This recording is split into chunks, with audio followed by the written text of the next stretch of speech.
titillate the juices. You know what? Woo! Right now. Woo!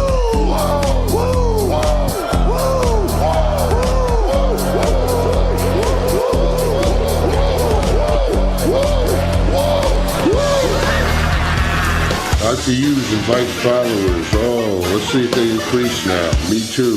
Yeah, wow. Dr. Hughes. Mock-ass mock. He's a great podcaster. Trick-ass mock. Acknowledge me. We coming for you, nigga. Fat! Yeah, Dr. Hughes, here we go. Keep plugging yourself, that's cool. First up, a man whose looks will serve your inner needs and desires. HUGEnMania. I don't keep count of these. They're all just HUGEnManias to me, folks. Come on, where's my main screen? Let's go, producers. What the fuck? Why is it? What's going on? What the hell? Oh! There we are. Why did it take so long? Anyway, hello, everybody. We got the Sleaze in the building. We got the Danny Damage in the building. You know. Hello. Go follow them. Go subscribe to them. And come subscribe here. Like here. We got a whole shitload of notes to go over.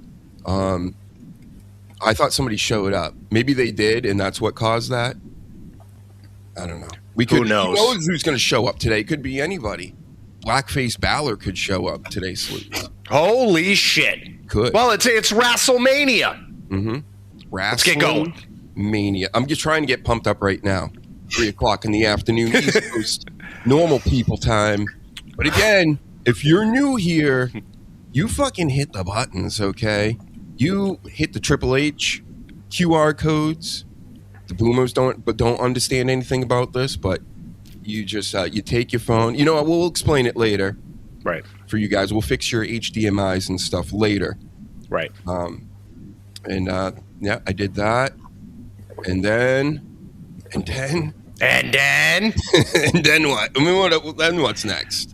Oh, maybe my first note here. I have a star next to it. Start here, it says. Oh. Mania, go home positives. Let's try to be positive for once. I know this is very negative at times. I haven't liked 2025. That year sucked. The beginning of this year sucked wrestling-wise. A million injuries, yada, yada.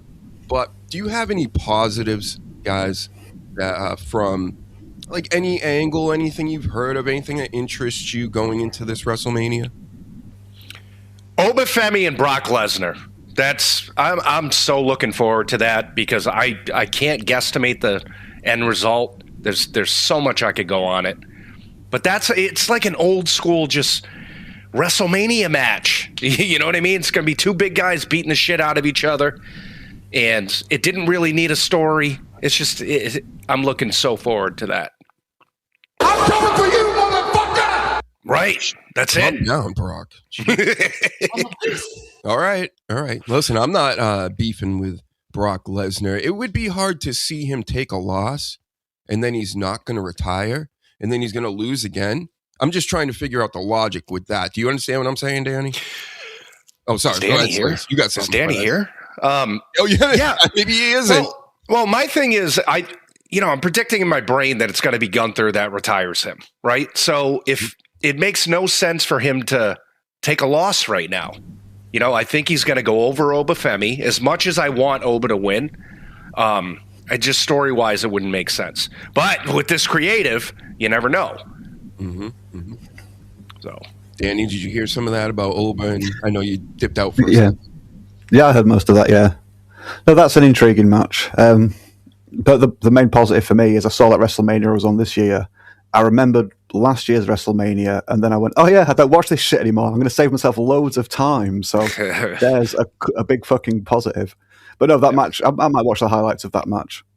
Mm-hmm. I'm coming for you, motherfucker! Yep. Now you're on his shit list. After he takes out Obafemi, he's coming to the UK for Danny. Yeah. Box. Now he knows. He's got the money. He can fly out there and just beat your ass, Danny. Yeah.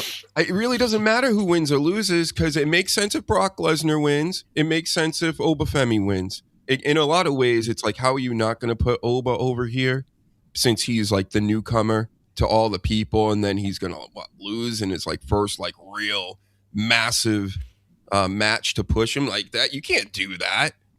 Huh? Well, that's if he has a good showing, I think it'd be all right. If you got Kofi Kingston, then yeah, that's going to be shit. But if he puts up a good fight and sort of like doesn't go down so easily, I don't think it's going to harm him. Well, we say all the time that like things are so predictable nowadays, and this is the first time in a long time, Doc, you just said it, that it doesn't matter who wins. You know what I mean? It's just you want to see the match. And that's what this business is lacking, is like they're so predictable and everything like that, or they'll do something that just doesn't make sense creatively. It doesn't matter. It's just going to be a fucking banger of a match. All right, if we're picking, I got my predictions page here. Now, what are we going with? And I might do a show tomorrow, possibly. No promises, but, we're just going to stick to night one today, no matter what. But this is a part. Wait, is this a part of it? No, that's tomorrow. Shit, we'll do that anyway as a little teaser. Since we're basically, we're all into it right now. But Brock and Oba, I'm sticking with Oba. I just can't believe that they would build a new guy up like this to then have him lose, even if he looked good. He's younger. He's on the come up. Brock's on his way out. And who knows? I don't think this is his last match.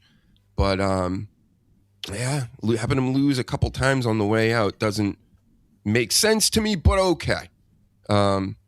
I'm going with Oba. How about you guys? I don't know. You go Brock? I'll go Brock. But if Oba does win, I agree with all the points he just made. I'm going to say it's going to be a sneaky roll-up. Because pinning Brock or making Brock tap or something like that, that's too much. But if he wants a little thing with Brock will just turn up on Raw or whatever on Monday and just ruin him. But if Oba does go over, it'll be a sneaky roll-up, I think. That's the clever way to keep this going and to get him the win. Sorry, Sleaze, gone. See, I'm stuck in the middle. Like, the analyst side of me wants to say Brock Lesnar. Because if he isn't done right now, then if he loses, it looks bad in my eyes, in my opinion. But the fan in me wants Obafemi. You know what I mean? Because, they're building him up. He's going against Brock Lesnar. He's got to win, right? And who do you think? Well, I just think about it like this. Who does WWE and TKO want? Right. So you're going with Oba? Yeah. I think in the end, I'm going with Oba. All right. Marking this down. We're going to remember this, everybody. We're going to laugh at all the losers and the people that can't pick anything right, which will never be me. Pick everything. No. We're actually going to get most of this right. So.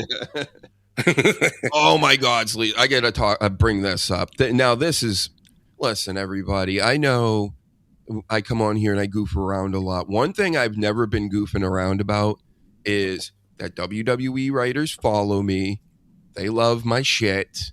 I got killer shit, as Jackie Martling used to say.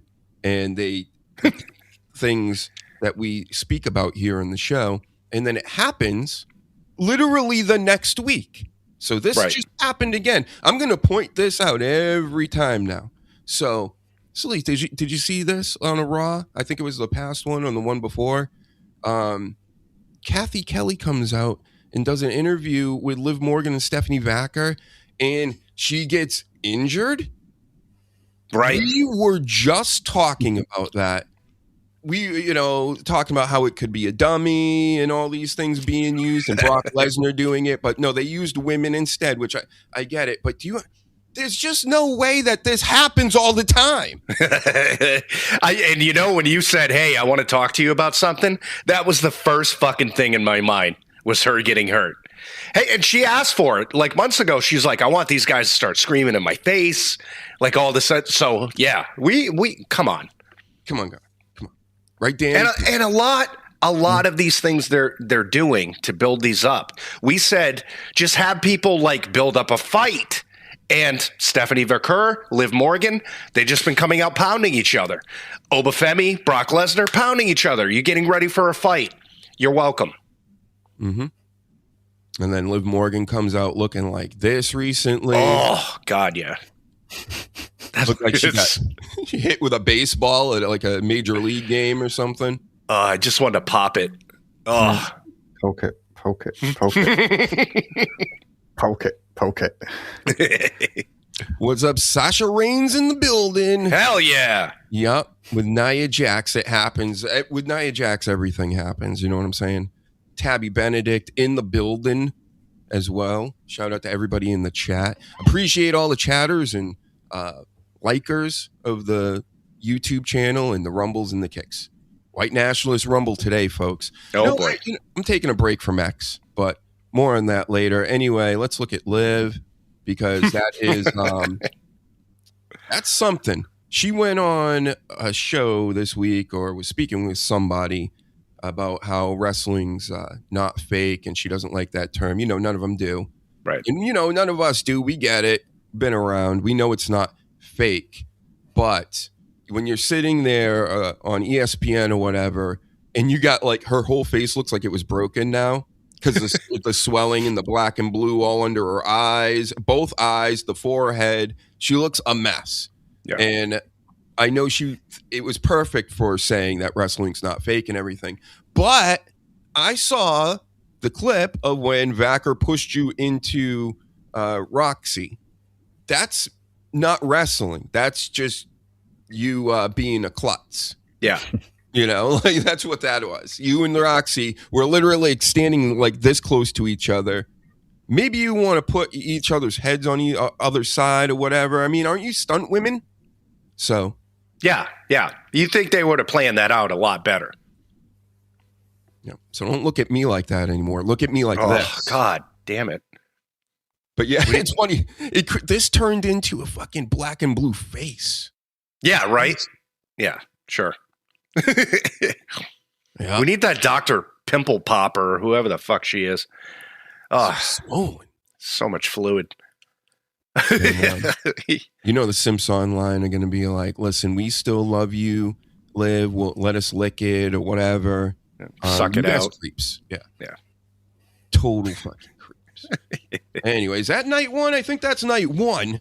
Liv, Stephanie Vacker. Let's get a lot of these predictions out of the way, and then we'll get to the heart and the meat of the matter here with all this wrestling business.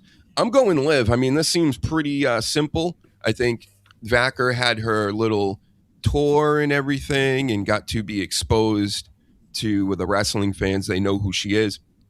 And now the lady right here, Liv Morgan, who's doing Britney Spears fucking videos from the year 2000 are now, she's the it girl, apparently. And what do you think about that as well, before we even get to the prediction? But I'm taking Liv.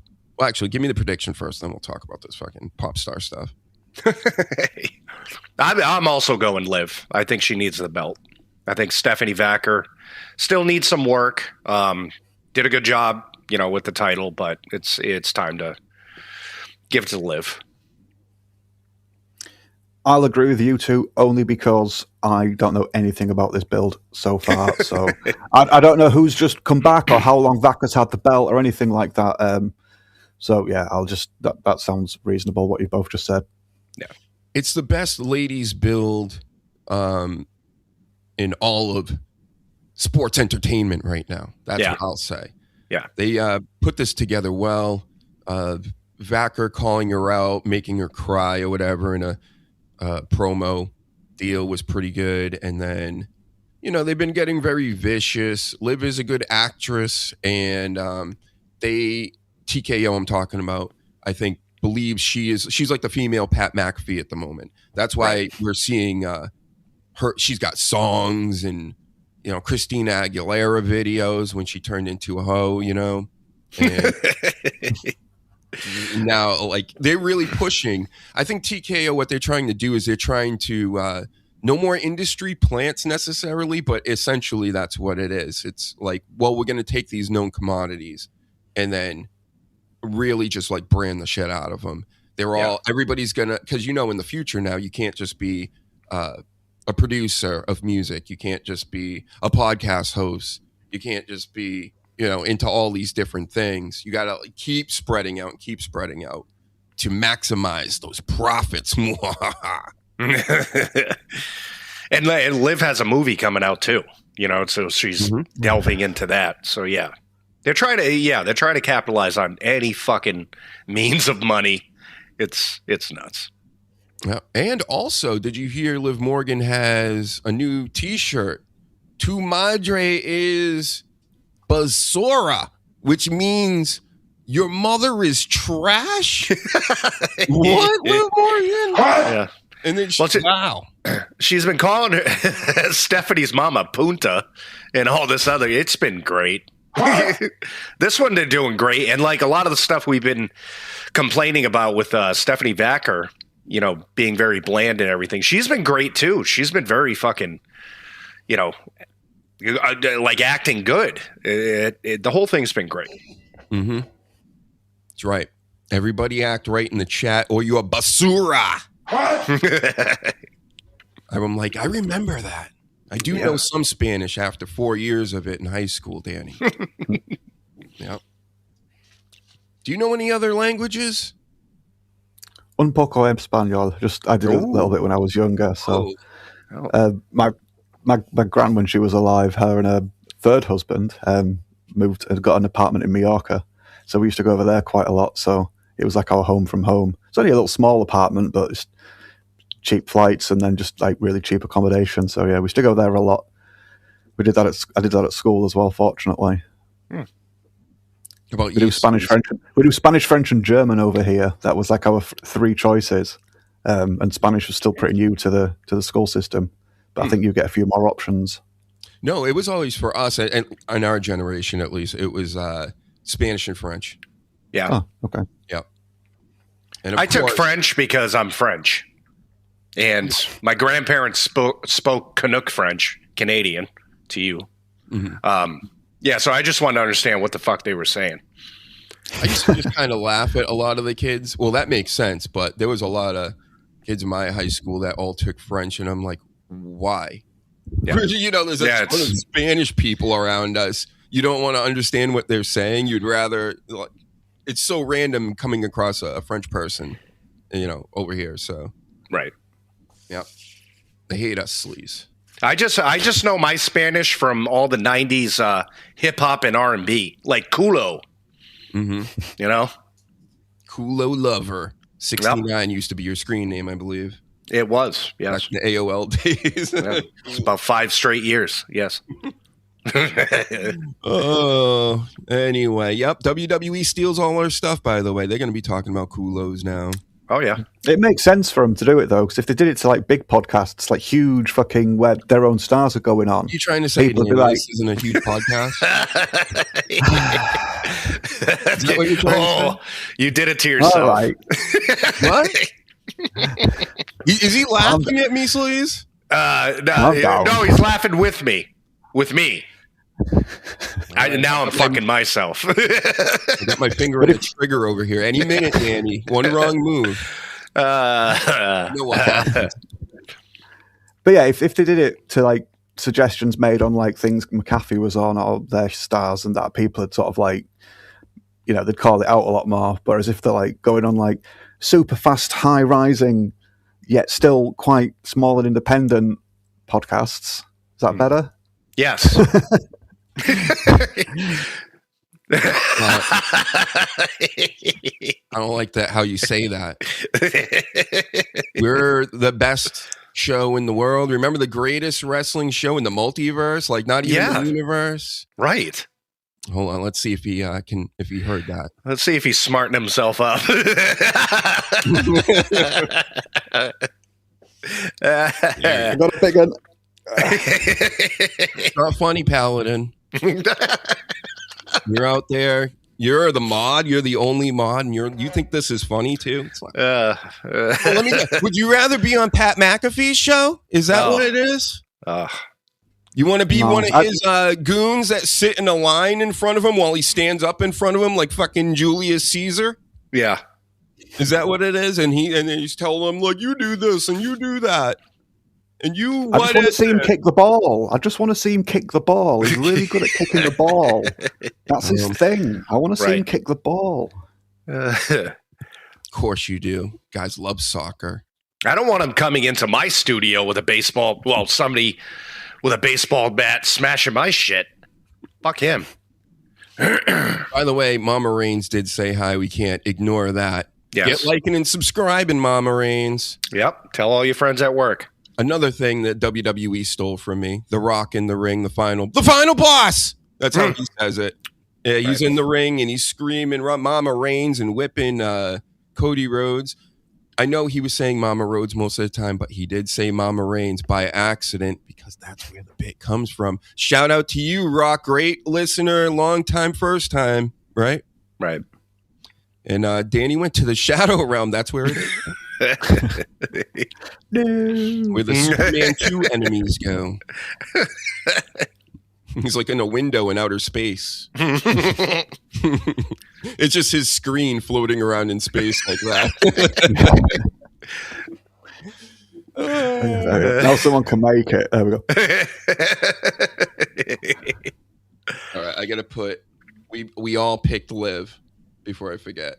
Yeah, because I'm stupid. Okay. Next, what's next here?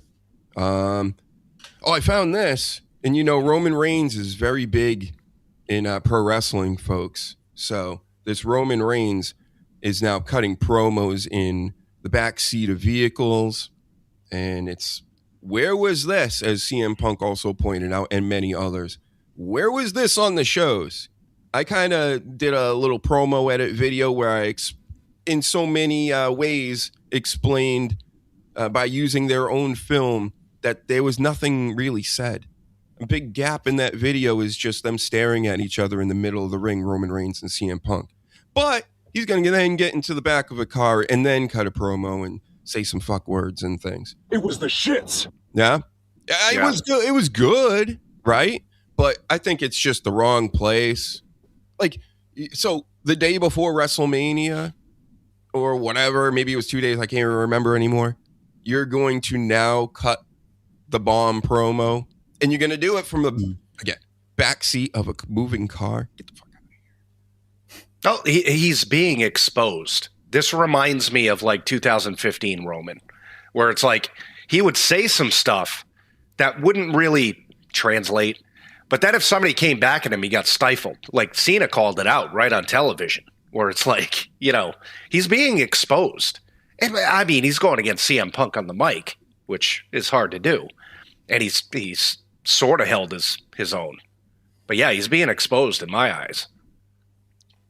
Is he playing the heel?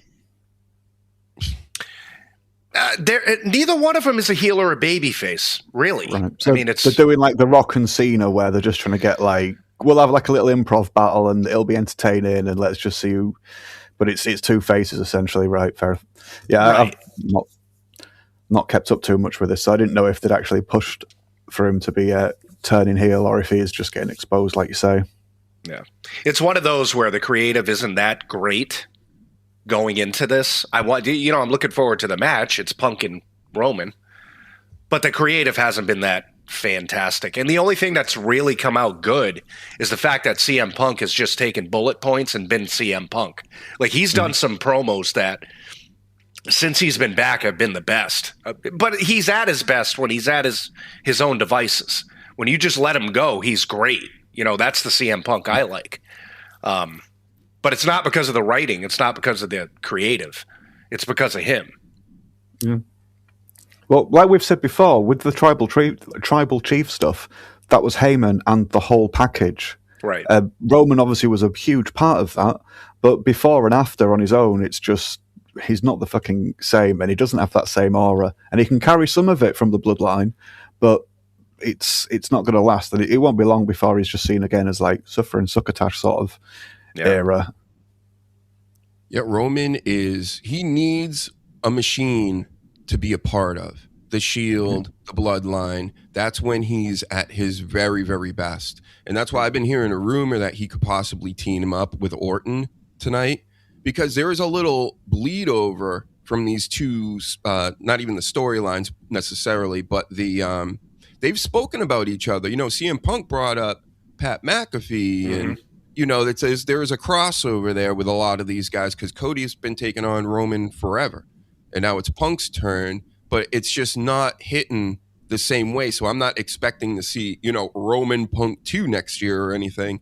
So I think if they do go with creating a faction between like Roman and Orton, it makes so much sense. And I built a little storyline. So think about this. So say tonight, everything's been very lackluster and kind of boring. They don't know what to do. Here's an angle, and I'm copywriting this right now as I speak, WWE, just so you know. So if this happens later, that's fucked up. I shouldn't, be hitting on all this, but what would be better than this? So, okay. End of the match, whatever, McAfee's there. This is Orton and Cody. Orton ends up winning through cheating and all this business.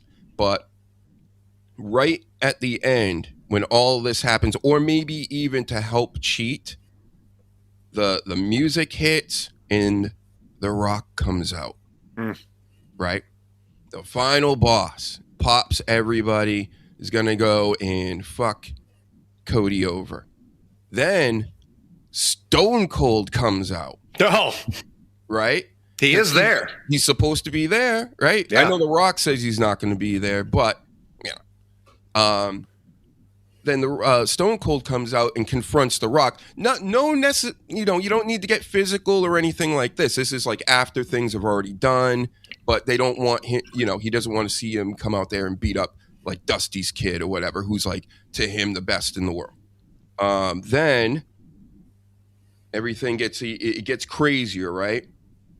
Because when Stone Cold eventually starts getting stomped out and everybody else Cody and the good guys, then Vince McMahon comes back. Oh, Jesus. No chance in hell. And then he does like, it was me all along. I'm running this. The faction is really Vince. Now you take the eyes off of Ari Emanuel. We're going full kayfabe kind of. Vince, the final boss, Roman Reigns, Randy Orton, two legends that don't need to be there full time or at the same time. Any one of these guys is good for business solo. So if you just put them all in a group together, and then somehow you fit in the vision, and then you put them in business with the elite, of pro wrestling, and then you call it the power structure. So there's like levels to this. And then you'll still see wrestling every week from Austin Theory, Logan Paul, or whatever. But what do you think of that whole thing? And then that will be the big bad going into the future. I think Paul Levesque right now is like, damn it, they figured it out. Yeah. They know what we do. Do anything like that, and I'm going to be all over this. Like, I will love this. But imagine if they just did that. Like, huge pop after huge pop. Like, nobody's expecting The Rock to be there. Nobody's expecting Stone Cold to get involved in anything serious. And, again, it's great for everybody because then they don't even have to wrestle. They don't even have to get a few mud holes stomped on you in the corner. That's like, okay, here's $50 million, Stone Cold. You won't do that, bro? Come on. Yeah. And it makes perfect sense because McAfee, his whole shtick right now is like, oh, the industry sucks. It was better back then. And it makes perfect sense. It does. The Vince thing is the only, like everybody else you mentioned probably could happen. You know what I mean? The Vince thing is always a touchy thing. But they've been so much more open to talking about Vince, to like all that stuff. He's not going to take over the company again, but being a talent would make perfect fucking sense. I think that would be like the biggest thing almost ever. That would be almost like ever. Andre the Giant getting slammed, all that shit. Any big moment you think in wrestling, that would top all of it. Yeah. That instantly shuts Tony Khan the fuck up. Because you can't top that. There's nothing you can do to top that. you know, not to bring in that fucking joke of a show. But yeah, it's that would make everybody in the industry go, holy shit. Like they actually did that. And Orton's beat up, you know, Roman's, you know, they're talking about him leaving the WWE. I don't believe that still. No. I didn't hear the whole story, but he'd probably leave for months on end. They're always going to use these guys, and they always do. Like, The Rock will be in Saudi Arabia next year. You know, they're planning on doing that still. That's the word. Him and The Rock, him and Stone Cold.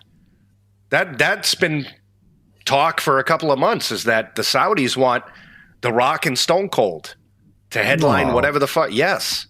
They're willing to pay like an obscene amount of money to have those people have another match. So I mean, imagine you have the build up from an angle like this, which would make everything make sense. Right. You know, it gives the guys a time off that are banged up. It gives you just TV talkers. You can't go out in certain, Albuquerque one week and just, bullshit with the crowd for a little bit, and it will just do numbers.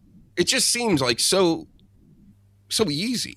As long as you can get the talents to cooperate and do all this. That's the only thing about the blowback on Vince. You will make so much money. You eat babies. I mean, come on. Yeah, but at this point, you got Arena saying like, we want Vince. You know what I mean? And like when he's mentioned now, people aren't as negative as they were even 2 years ago. You know. So it's and they're more open to say Vince. I was just listening to Stephanie's podcast and Triple H was on. They talked about Vince for a long time. You know what I mean? So it's not like it was even, like I said, 2 years ago, where it was like it was like saying the N-word, Vince McMahon, you know? So yeah. Do it. Fucking do it. Do it. It'd be perfect. The power structure would be the perfect name. I even got a slogan for him, here to stay. And, like, these motherfuckers are not going away. Yeah. Unless God takes them. Yeah. You know? And it goes, their faction goes against everything we complain about. Mm-hmm. You know what I mean? Like everything, like the cookie cutter shit, the fucking this and that. They're basically saying like, no, we should bring it back to where it was, you know? Perfect. I love it. Great job, Dr. Huge. Hit liking and subscribing. Anyway, so, I mean, here's some more random news while I'm on this page. Dustin Rhodes, Gold Dust. Right. I just saw another story where it's he says the internet hurt wrestling. He really fucking... I didn't realize how sensitive he was. I get it. Oh, yeah. That dealing with trolls in the internet, it gets exhausting and stupid at times, but to complain about it openly over and over and over tells me he doesn't get it. No. Right, Danny? He's just a thin-skinned little tart. Jesus Christ, behave. Yeah. And he's like, 60 now? He's still 60. It's bad. And it seems like he either just puts pictures of his dog and his family up there as the positive part, but then, like, he'll bitch about the IWC, like fucking people ask him, oh, you're going to go into the Hall of Fame? He's like, basically, fuck that company. The ones that made me a millionaire, and I'm AEW for life. And it's just crazy to me that, his younger brother is the fucking, like, the face of the WWE. Yeah. And then Goldust, who is a huge wrestler in his own right in the WWE for years, still hates them, even with all the change, like the changeover. Like if CM Punk is like cool with them now, he knows enough to go over there and make money with them. But it's almost like Goldust is just like, nah, fuck these people. He's like a miserable old man that just the sun comes out and he's like, oh God, I hate the sun. Fucking ingrate. He got one of Jim Johnson's best fucking tunes ever. That Goldust tune is an absolute fucking beauty. And I know he'll grumble about the fucking gimmick, and Cody grumbled about doing Stardust, but people know him, and the reason why he's on so much at AEW is because people know him for being as big as he was in WWE. Right. And the thing if he'd have turned up at 50 something and been like, "Hi, give me a job," yeah, he'd have got a job, but not nearly as nice as the one he's got. Right. So go on. And the thing with him too is like, I don't know all the specifics, but he had an obvious like substance abuse problem.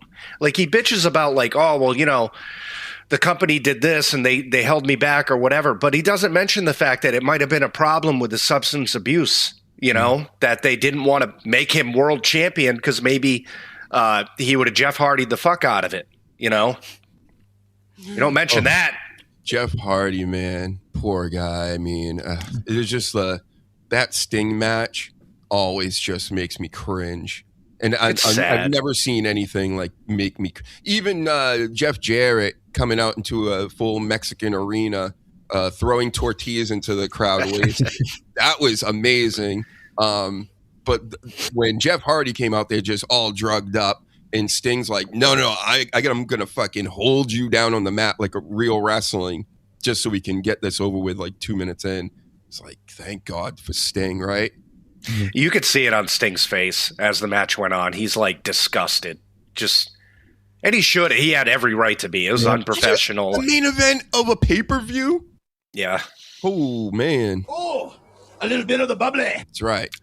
And Hardy would have been on like his fourth chance as well at that point because this wasn't like the first incident he'd ever sort of had. So Sting would have had that in the back of his mind, like maybe he's going to do something stupid, but we'll give the kid a chance. And then look what happened. And then he still fucks up plenty of times after that as well because people just kept giving him a free pass because it's Jeff Hardy. Yeah. He was definitely enabled. And that's the sad part too. I'm not laughing about this. I'm laughing about, remember when Jeff Hardy like ran over Elias or something like that, or Sheamus like framed him for it and put him in the car afterwards, some shit like that. Oh, that was just after another DUI or something similar, wasn't it? Mm-hmm. It was just after, and it was just as soon as they did that, I'm like, you bastards! Because now whenever people are going to speak to Jeff Hardy about that driving incident, he's going to be like, "Oh, you mean the one we just saw on television?" Gaslighting fuckers. That's how you know Vince is there. Yep. You're talking about Vince is possibly in the background doing some creative stuff or whatever. Hell no.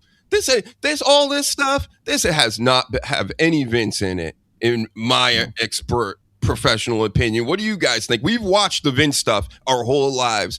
The past year and a half, or even just that. No way, that's Vince. No, a lot of the things that Vince did that's cringy and shit was just over the top. You were just like, all right, or it was super goofy. That was his fault. It wasn't bad storytelling.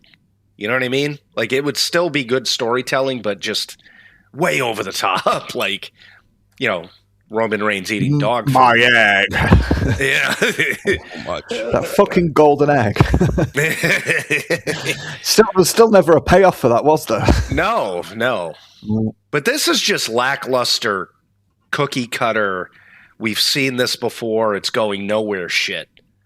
And I do agree with Goldust here on a lot of things. As far as the internet ruining wrestling, yeah, sure.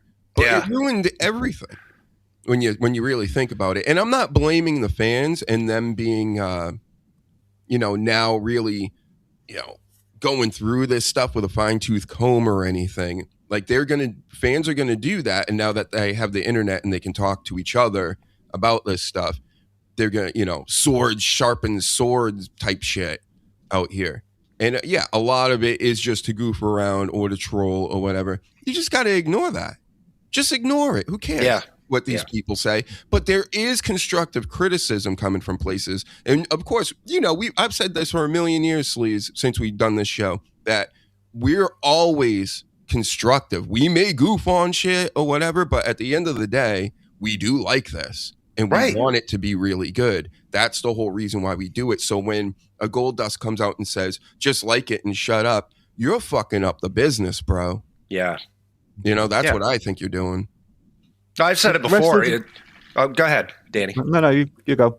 Well, real quick, I always try to point out just with myself that, like, I love this shit. Like, me and my girl had a discussion about it where she's like, well, you can be on the podcast and just run everything down. But then I watch you watch the product and you're like a You're like a child on Christmas. You know what I mean? I love this shit. I do.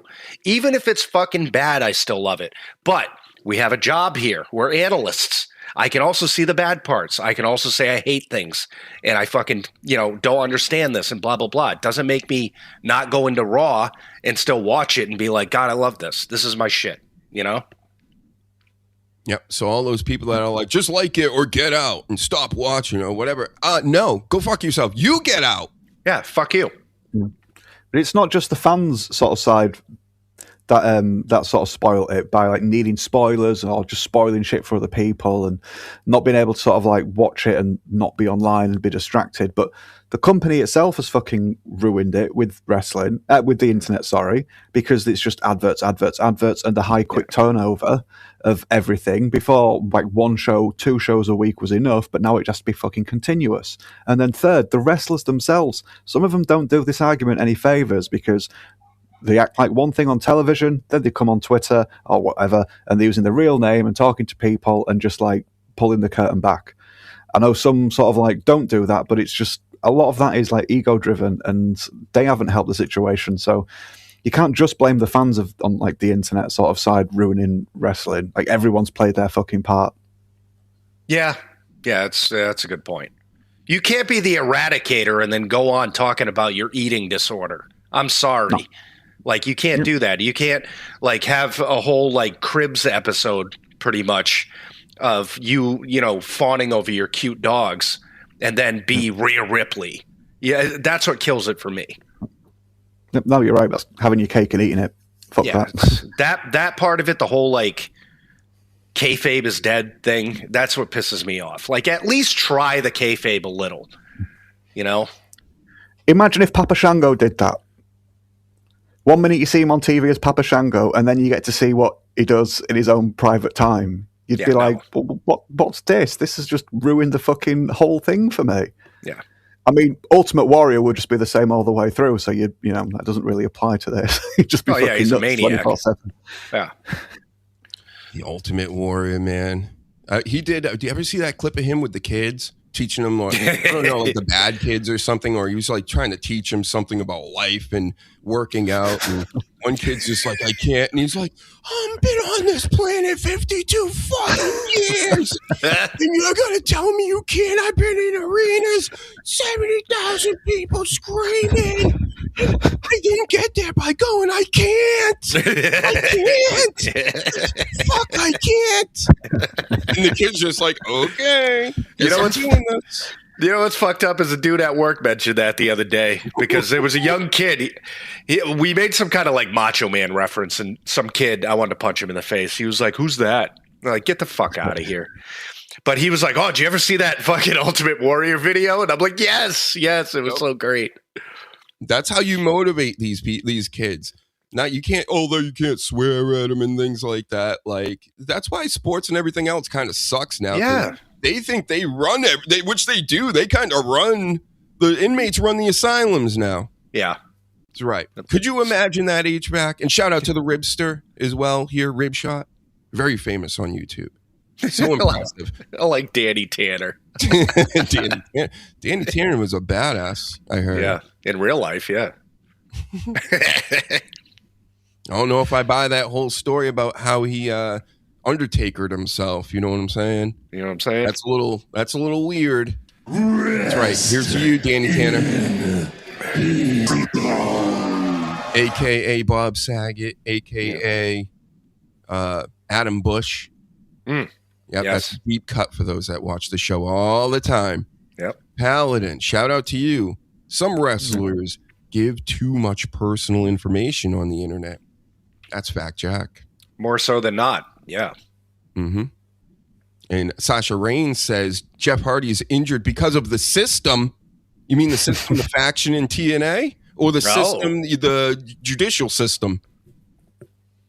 I'm guessing the one in TNA. Yeah, me too. That one. I'm blaming TNA for his issues. Nice.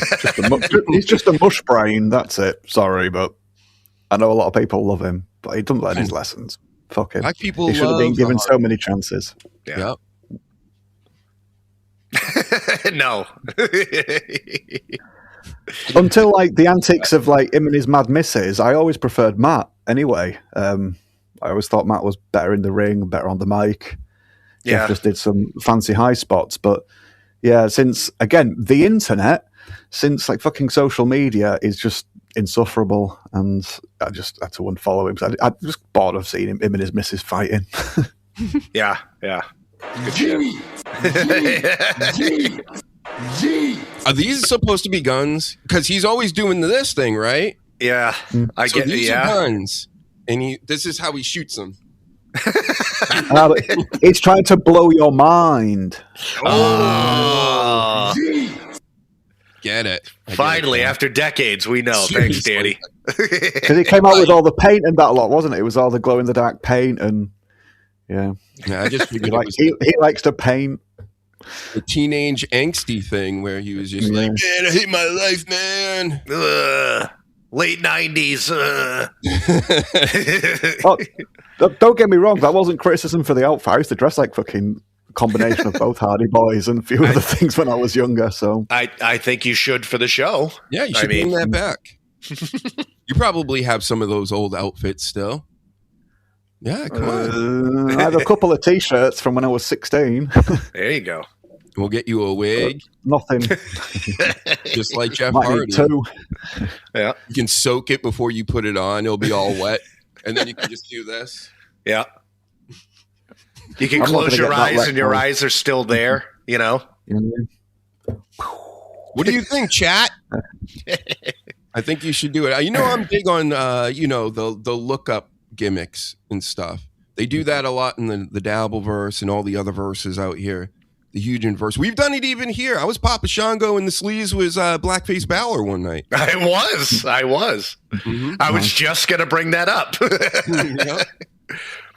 People are so pissed. We'll do that again. Sleaze took like 3 hours too. Yeah. Turning. I mean, we're talking everything, Danny. I got to find the footage. Yeah. Nice. And the teeth. Had to shower after. It was bad. He couldn't get the paint off for like weeks, like Roddy Piper, when he went half black, literally, and he couldn't get the paint off. He had to go through airports, half black, half red.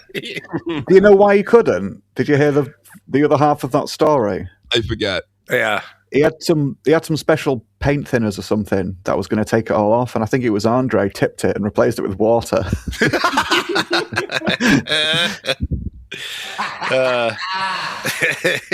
So yeah, he did. Piper did have a plan to fucking get the paint off, but yeah, someone screwed him over. That's great. Yeah, well, Finn Balor's going to come back this weekend as the Demon. They've been selling T-shirts again with the Demon on. They sell everything, man. I mean, they're selling "Your Mother Is Trash" in Spanish T-shirts to people out here. So, yeah, I love that he was just on. I think it was Cody Rhodes saying how he hated when he came up to the main roster that they would tell you beforehand he was going to be the Demon, and they did it again. Yep. No surprises. We don't like it's all real. And I mean, that's why most of these promos stink. Even CM Punk, as good as he promo that he does, this time around, hearing him, it's like corporate Punk. He comes out, he pops the crowd. I'm in California. Yeah. Whatever. I'm over here and I'm doing this. And it's just fucking cheesy at this point. Yeah, that's why it's been a tad bit refreshing that he's gone off on his own things lately, where it's like, oh, that's the CM Punk I like, you know? Yeah, because I don't like the Uncle Phil character that he's playing. I don't like that. You don't like this Punk?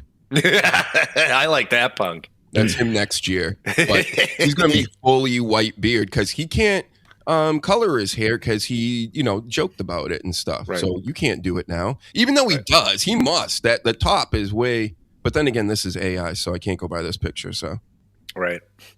But anyway, enough of the gray hair talk. Back to the Finn Balor talk. There we go. Oh wait, yeah, that's Finn Balor. Remember Soul Man, everybody? That's so racist. I know the kids love Soul Man. It's not even. It was a great movie. Yeah, it was. Yeah.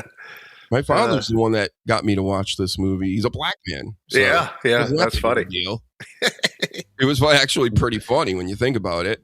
Yeah, but, James Earl Jones, fucking Darth Vader was in this movie. Yeah, it was a good movie. Along with Finn Balor. So that's what we're getting this weekend anyway. He's taking on Dominic Mysterio, who, honestly, folks, I know y'all like him. You love to boo him and you love to cheer him. He's overrated. In my expert analyst opinion, thoughts? He is overrated. It's like a 50-50. I can see the fascination they have with him, but I don't see the fascination. He's not that great on the mic. He's a good wrestler, but I don't see it. He looks like a lower mid card to me. Danny, do you love yourself some Mysterio? I don't mind him. When they first brought him in and he was just trying to do all of Ray's stuff, I was like, this is the fucking worst thing you could possibly do with him. They just need to give him something completely different. And eventually they fucking did. And that worked really well for so long. It wasn't grating on me like last year when I stopped watching it continuously. So I don't know if it's just like the same tone now when it's just getting boring. But yeah, he's all right in the ring. He gets heat. He's got a slappable face. I think being overrated is part of that gimmick where they do sort of like they help in make him come off better than he actually deserves to fucking be because they know you're going to get wound up by it. Right. But if he's just been doing the exact same shit for a long time now, then yeah, that's no good. And if Finn's did you say he's coming back from injury or? No. Finn's been around, but he's coming back as the Demon. Right. Oh, but he's obviously fallen out with Dom at some point. So yeah, they've actually been doing good with Finn because he's been, in the Judgment Day, he was just part of a group, and now he's spurned off, and they're actually putting a push behind him, which has been great. Yeah, we talked about it before. Judgment Day is the best faction in all of wrestling because they just continuously cycle people out of it and to keep it fresh.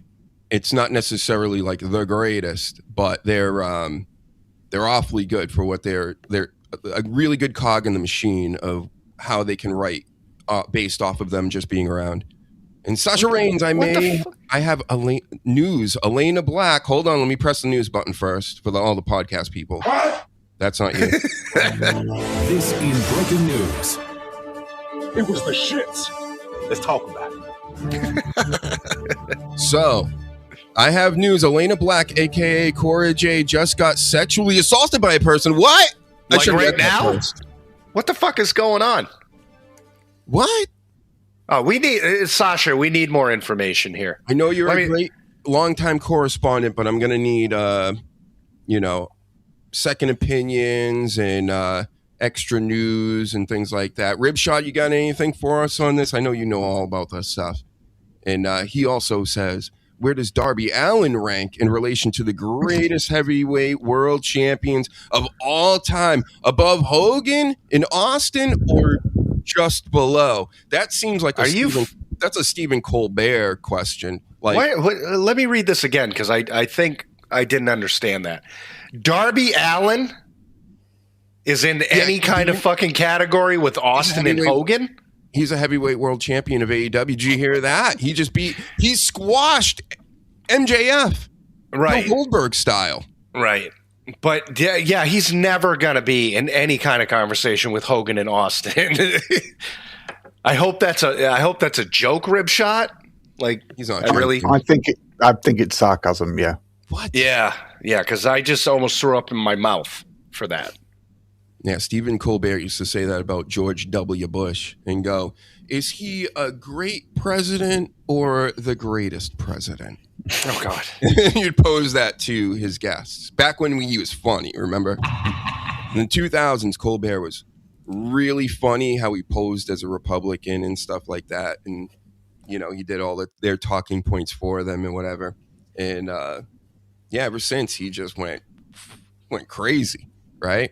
They all did. All them late night shows. They're what, Roman Reigns? We got a new one. It was the shits. That's right. Yeah, I'm not. Sasha Reigns has to give us more information because I just looked it up at WrestleCon. At WrestleCon, allegedly, and What then the she posted it on X, so we can, I guess, go right to her account and see what she's talking about. Somebody getting SA'd over there. Isn't it? She was the one that was just a total douche when she left, right? I wouldn't say total. She was the OnlyFans one and all that shit. Yeah. But Yeah. I honestly, I stuck up for, I'm not like white knight. I could care less about, doing any of this or saying good things about anybody. But it's, she's, I see her as a kid. So it's kind of like, she lost her money and now she's like, what the fuck? I've been wrestling and now I can either travel state to state like a fucking stand-up comedian for $50 or whatever the price is, right? Way lower than get chilling in WWE in Orlando. And she's like, well, I could just take pictures of myself and make money that way too.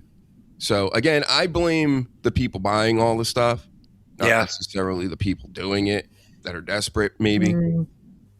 Well, Danny can. We've already had this discussion. Yeah. There's a supply and demand on both sides. Right. Yeah.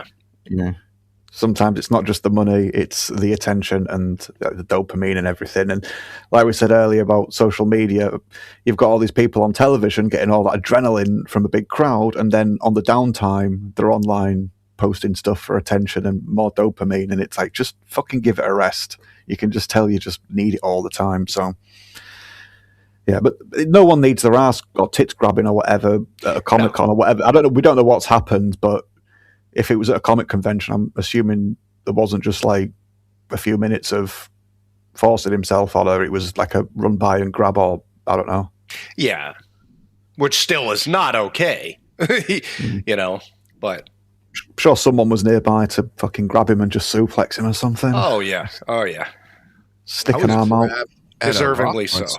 Once before. But since a girl did it, everybody laughed. Did I ever tell you that story about the girl that grabbed my shit? I think I did, right? No, I was at a show. There was a girl in front of me, and she had her hands behind her back. And it's packed and shit, so I kept hitting her, and obviously where her hand was. She literally grabbed my shit and like would not let go. And I was like pulling myself back, and she wouldn't let go until finally I was like, you gotta let go. And she mumbled something. She was hammered. So I was like, do I tell somebody? But I thought to myself, like, they're going to laugh. And she started hanging from it, right? And she's swinging. Free. Yep. She started jump roping. It's crazy. Threw it over I'm a her victim. shoulder. Yeah, I'm a victim. Yeah, I was victimized the same way. Me too. The thing is, of course, did I go online about it? Do I do anything about it? It's just like, well, whatever, as long as I guess you don't have your girl or whoever with you at the time, then they can do whatever they want to you. And like, it's, kind of cool, which is, listen, going forward, ladies, listen, if any of us are out in public, we're not, pieces of meat. That's right. Okay. We have feelings. We have families. Mm-hmm. And I'm going to go complain about it on Twitter immediately. And I'm going to let everybody know. And, I'm going to get the law after you, essentially. Me too. You're going to get locked up if you touch me again. Right. I'll blow my little whistle at you as well. I've got a little whistle. I'll blow right in your face. Mace. Mm-hmm. That's why I don't Not go allowed out any of that here. Yeah. Not allowed any of that here. It's fucking insane. Nuts. So not even just like the lasses. That'd be cool, but no, nobody. Yeah. And awesome. the thing is with these things, the WrestleCons. Did you see that guy, the Vito guy, a wrestler, independent wrestler that got in I wouldn't even call it a fight. It was more of they were just like grabbing each other in the middle of the con. I got to look it up, but I want to look it up. I'm looking it up right now. Yeah, everybody just wait. Get like and subscribe in the meantime. Just wait. Impatient. Yep. Listen, this is what the pros do. I found it already. I'm fucking good. Holy shit. So we're going to watch some drama here, folks. Hell yeah. You know, I usually don't do clips. We're experts over here. We been doing this for a million years. Yeah. Seems like almost as old as CM Punk. Holy shit. Jesus. Who was it that sort of recently had someone else do this to them at like a convention or a fan something? Some guy broke through like the security and just went up to the lass and kissed her on her cheek, I think. I can't think who it was, if it was a wrestler or a pop star or something, but I remember seeing a clip not that long ago of that. And as soon as he got there, the security realised he jumped on him, but he managed to like sneak up and just like kiss her on the face. What the fuck is wrong with you people? Like, seriously. Oh, yeah.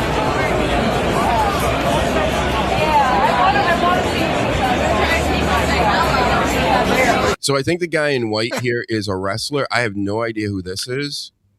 And, I love I do remember the guy in white now. I do remember Vito. I love that he was courteous and took his hat off for him. Yeah, I want to see that again. That was my favorite part of the video. So I put my hat over there. There you go.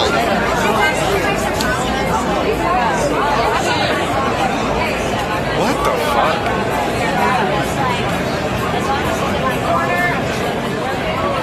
Kids. I love how nobody's doing anything. Look at you, fucker, huh? You fucking asshole. Don't ever fucking put your fucking hands on me again. You understand? You understand, motherfucker? Huh? Get him fucking do. Get your fucking.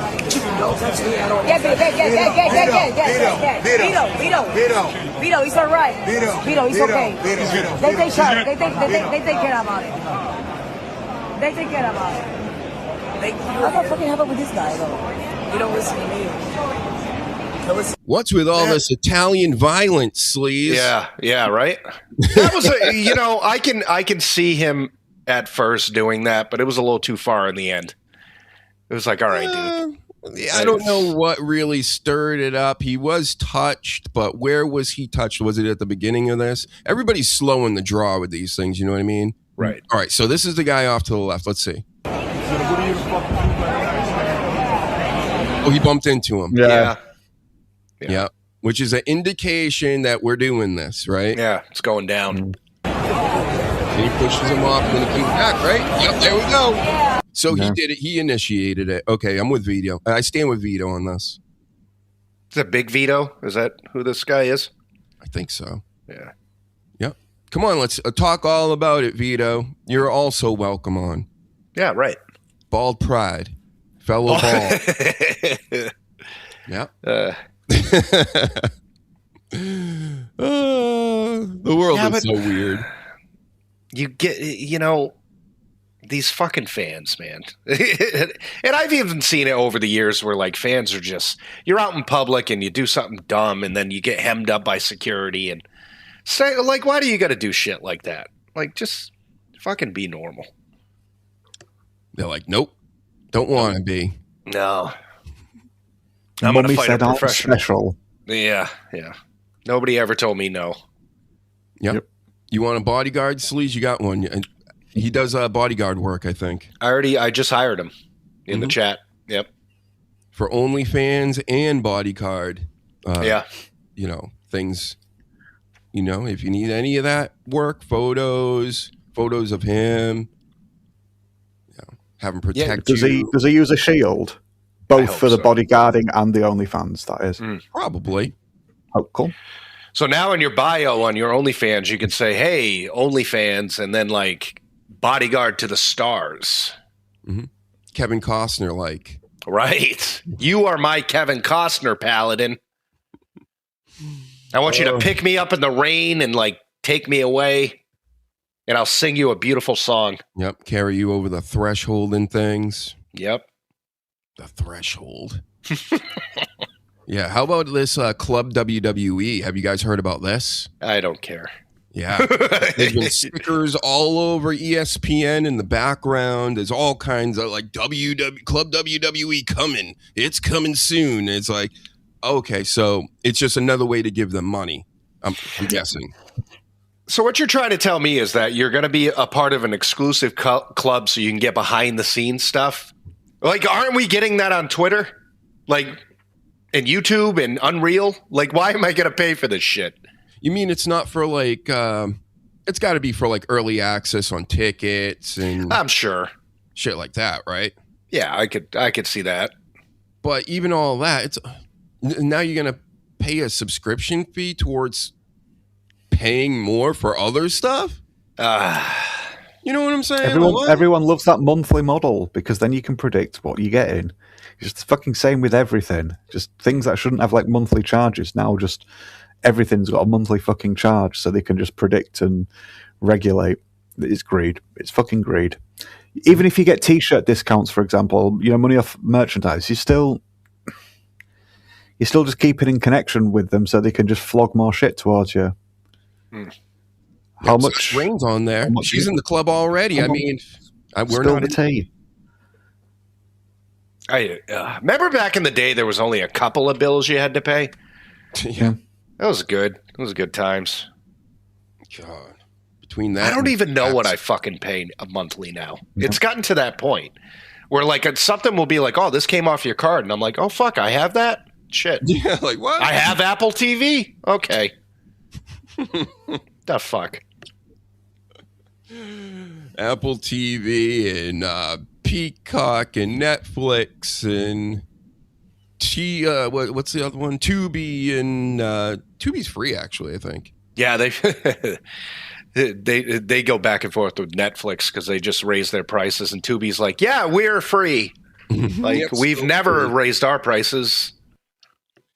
Oh my goodness. So what else we got here? The Rhea Ripley, everybody loves Rhea Ripley around here, taking on Jade Cargill. They did a promo last night on SmackDown. Again, I think they both cut horrible promos. Yeah. I think Jade is just blah. Mm-hmm. And Rhea Ripley's just obnoxious. Like nails on a chalkboard, just stop talking. Yeah. And so the build to this has been what? Roman Reigns? It was the shits. It's been the shits for a while. It has been a big wet fart of a build-up with two people, like you said, that are just cringy. Just cringy. Can Rhea Ripley carry this match? Because she's going to need to. Oh, yeah. Yeah, she can. I've never taken anything away from her in the ring. She is one of the best in that company, if not in the industry. But it's just everything else that comes along with it. Like every other week on Twitter, I'm getting off Twitter. Just get the fuck off Twitter then. Just get off Twitter. And word is, she does have the reason why she slimmed down, there's a whole reason to it. It's because she's got an eating disorder. Yeah. We were talking about Dustin Rhodes being, thin-skinned. She is too. It's just, it's odd at that age to then develop it after being praised for your build and everything this whole time. Because she was starting to look like China towards the end before she started getting real skinny. Yeah. And the overall just visual package has really declined because of it. She was known to be, the eradicator and big jacked and throwing people around. And now, to me, it doesn't sell it. I don't know. I'm not, listen, we talk about people's looks and our own looks and, all this stuff. It's meaningless, but it in a business where they're selling people for their looks, mostly, it's just weird. It's weird to me that you would look amazing and then continue to put tattoos and piercings on yourself and then also allegedly YouTube TOS vomit after every meal. That's how when I hear I can't, or what was that even?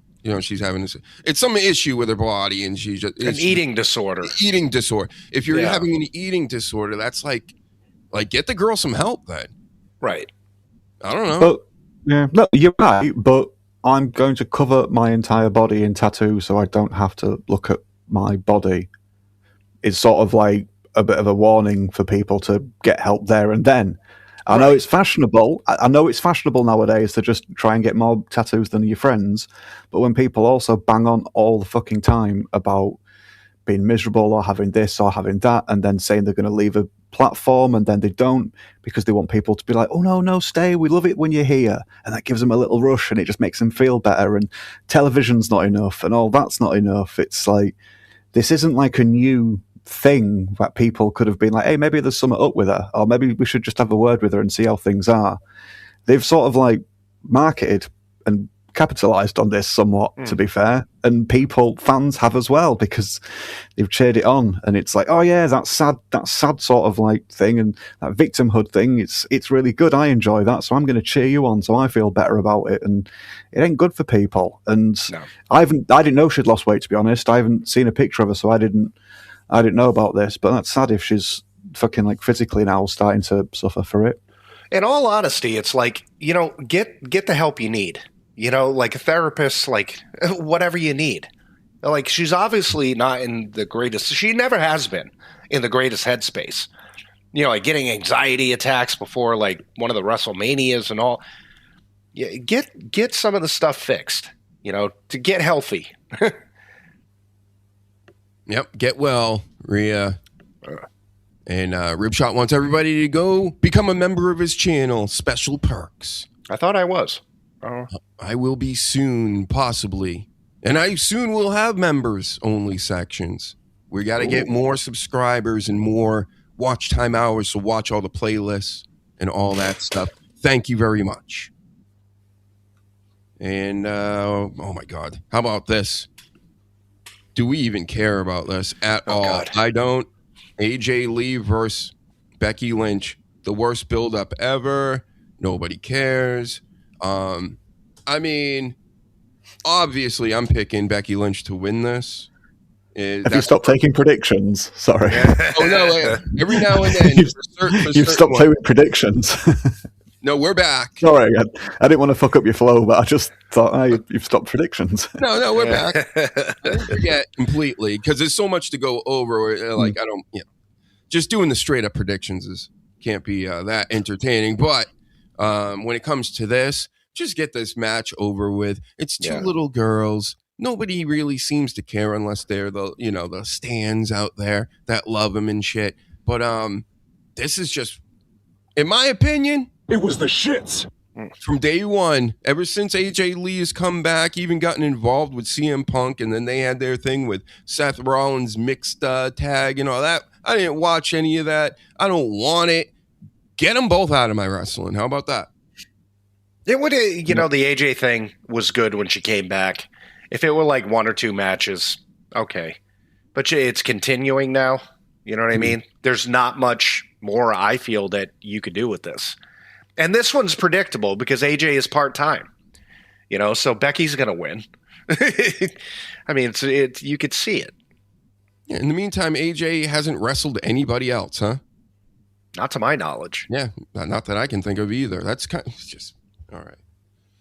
Again, that's a TKO match, in my opinion. That's just they want that money so bad, and they're selling the AJ Lee T-shirts and this nostalgia from it. Just like CM Punk, which is kind of funny because they both have a tendency to do the same thing. Yeah. All right. And McAfee, this McAfee business, we got to go through this a little bit. Again, it was the shits. And it's been the shits. It's going to continue to be the shits unless I said that like earlier, you bring out the final boss, you bring out this, you start connecting some things and making sense of this horse shit. But Pat McAfee stole Cody Rhodes' title last week. Cody threw out this week, doing his own little pipe bombs on all these podcasts and things out here.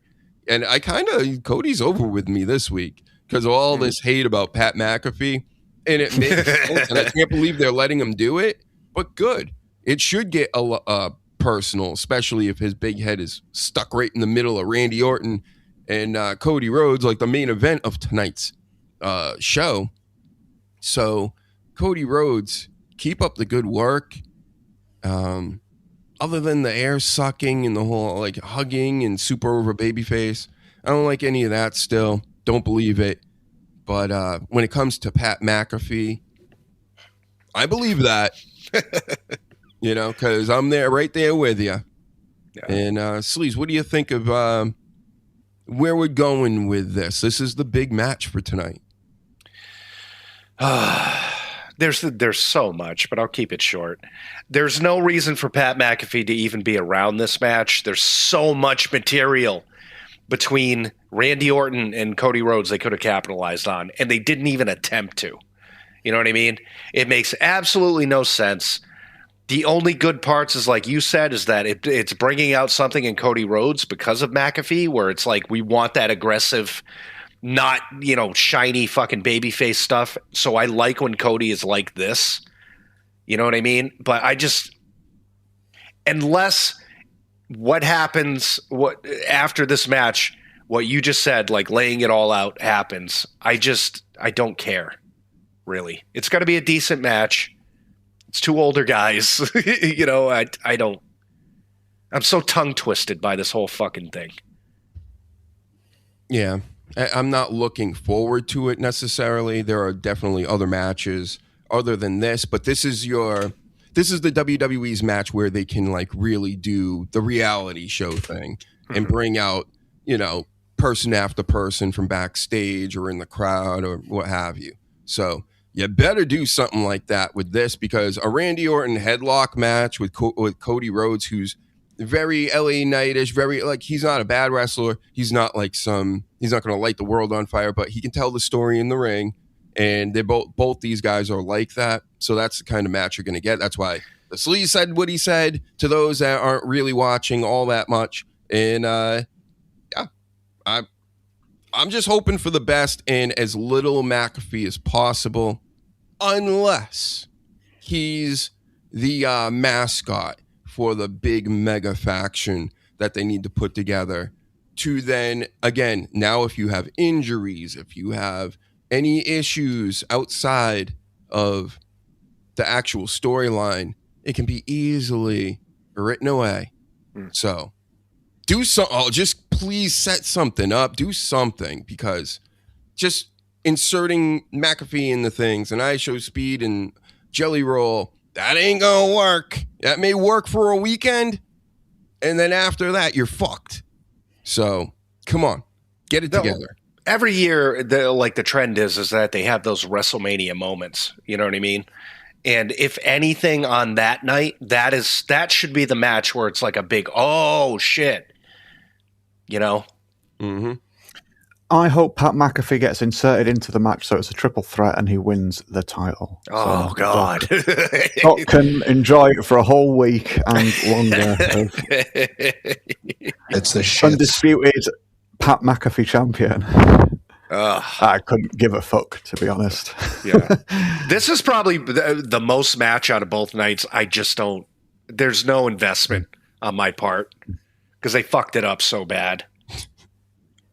Randy Orton tried to save it, and when he did his own little promo, kind of like Roman Reigns, but at least he sat down with a guy that interviewed him. The first part of that promo, I fucks with that, where he's like, I'm shooting for 15 and I'm going to surpass Triple H, and then I only need to beat Ric Flair and Cena. And I'm like, he's really putting himself over and letting everybody know that this is like the main thing it's about, because that's what he let out talking about. And then he starts to get in all this Pat McAfee business, and I literally didn't even listen to the rest. I'm like, okay, and now we're in Stupidville. Yeah. Well, there's been little snippets between Randy and Cody that have been decent, and that was one of the better ones. But it's so clouded by Pat McAfee that it's like, oh, God, if they just would have stuck to the fucking script that should have happened, this would have been a really good build to a really good match. Because not me personally, but I can see why over the years, like when Cody came back, they're like, oh, Cody and Orton, that'd be great. They do have the history. They have so much material they could fuck with, but they didn't do that. No, because the ticket sales were low and the corporate overlords were, We got to do something. You know who we like? You know who's the next Sylvester Stallone? Pat McAfee. We'll stick him in there. He fixes everything. Then they stuck him in there and they went, oh, yeah, that's right. We're not wrestling people. Yeah. Yeah. That was TKO all over that. TKO stink all over it.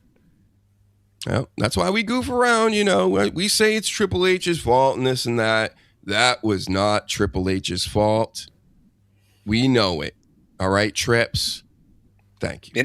In my mind, I would love to believe, but I think this is all scripted. You know what I mean? Like, they all know fucking what's going on and all this shit. I would love to believe in the back of my brain, like a little bit of kayfabe, that Triple H got the call and he said, fuck them. And that's why he had Punk go out and say, what about the ticket sales and all that? I would love to believe that shit. If that's true, then fucking fantastic. Well, just allowing Punk to go out there, I think there was a little story of it coming from, and you know what? Maybe it was. Yeah, there is a little rumor that people backstage were all, you know, kind of like, what the fuck, and blah, blah, blah. And if it is your own boss, he's not going to have a problem with you going out there and basically saying what he believes, too. Yeah. So get out of the way, TKO. That's all. Yeah. Like, stop sticking your nose in this shit. It doesn't work like that. It's never worked like that. No. It didn't work when Vince did it. Vince would do the same fucking thing. If he brought a celebrity in, he would make the celebrity look more favorable than his own talent of the product you're currently tuned into watching in front of fans of said product. But TKO they fucking filled it full of steroids and set it on fire. They're just the rate that they do this stuff. So it's not like a foreign concept. Vince would do this and would sell out his own fucking product's integrity or however you want to see it, just to be like, look, Hollywood, or look, whatever, we can be just like you. And it's fucking cheap. And the way the ticket sales are going, I just looked for night one, and they just sold in one day like 4,000 tickets. So we're slated for both nights to be like probably over 100,000 people. How much more fucking money do you need? How much did Netflix give them? Just how much I just read a report that they spent last year $190 million on just talent salaries. So you have that money, like, you know, and the revenue like beat UFC last year. What are we doing? You don't need any more money. Fuck. And we got more talent coming in because Paige is back. Oh, God. Shout out to Paige. I mean, this seemed to be another, the signing happening right before WrestleMania is, it feels like them going, we need more star power and more people popping for things. They didn't hit on the Jericho. Jericho's back over AEW. What's one of your next best things? I think it's Paige. Yeah, and she's totally getting involved in the Becky AJ match. I'm calling it. Absolutely, that's how she's filling in this weekend. Good, because that match needs something. Yeah. Yeah, and there is the history there, AJ and Paige and all that. Even though I wasn't watching at that period, but hey, that was the beginning of the women's wrestling era.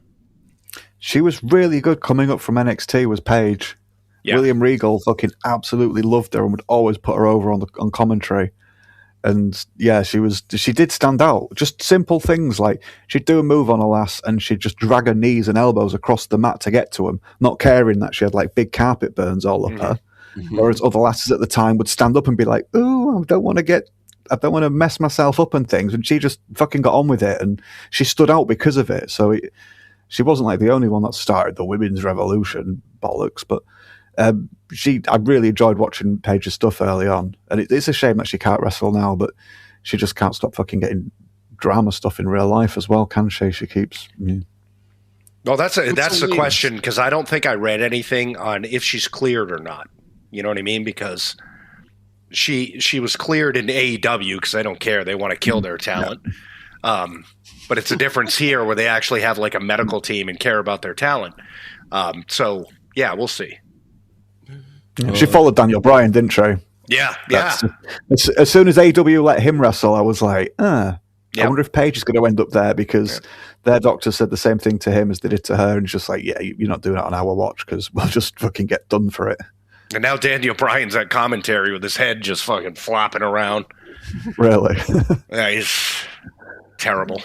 And then you have Paige. Remember, Paige was when she came back to the WWE, like came back in, after a time away. She was like a commissioner or something, right? Yeah. She did good. Hold on. All right, do your job, Paladin. Oh, it's on Kick. You're probably not on Kick. Never mind. I got it. I'm playing whack-a-mole over here with the, the Discord bots. There you go. These some bitches. I got to get some first bots. She's still got loads to offer, though, if she's just going to be on the mic and doing like a GM or something like that. She's good on the mic. She knows how to talk to a crowd, and she's a carny, isn't she? So she knows how to bring a crowd in and get them to sit down and then tell them what's going to happen. So I don't think she can work, though. I think she'll just fucking ruin herself forever if she takes any sort of bump. Mm-hmm. She's been doing it since she was like fucking 5. So I say make her the third member of New Day again. Yeah. They need another member, right? I think Grayson Waller's almost out. So there you go, Paige. You know what I'm saying. She's had enough members from the New Day. What?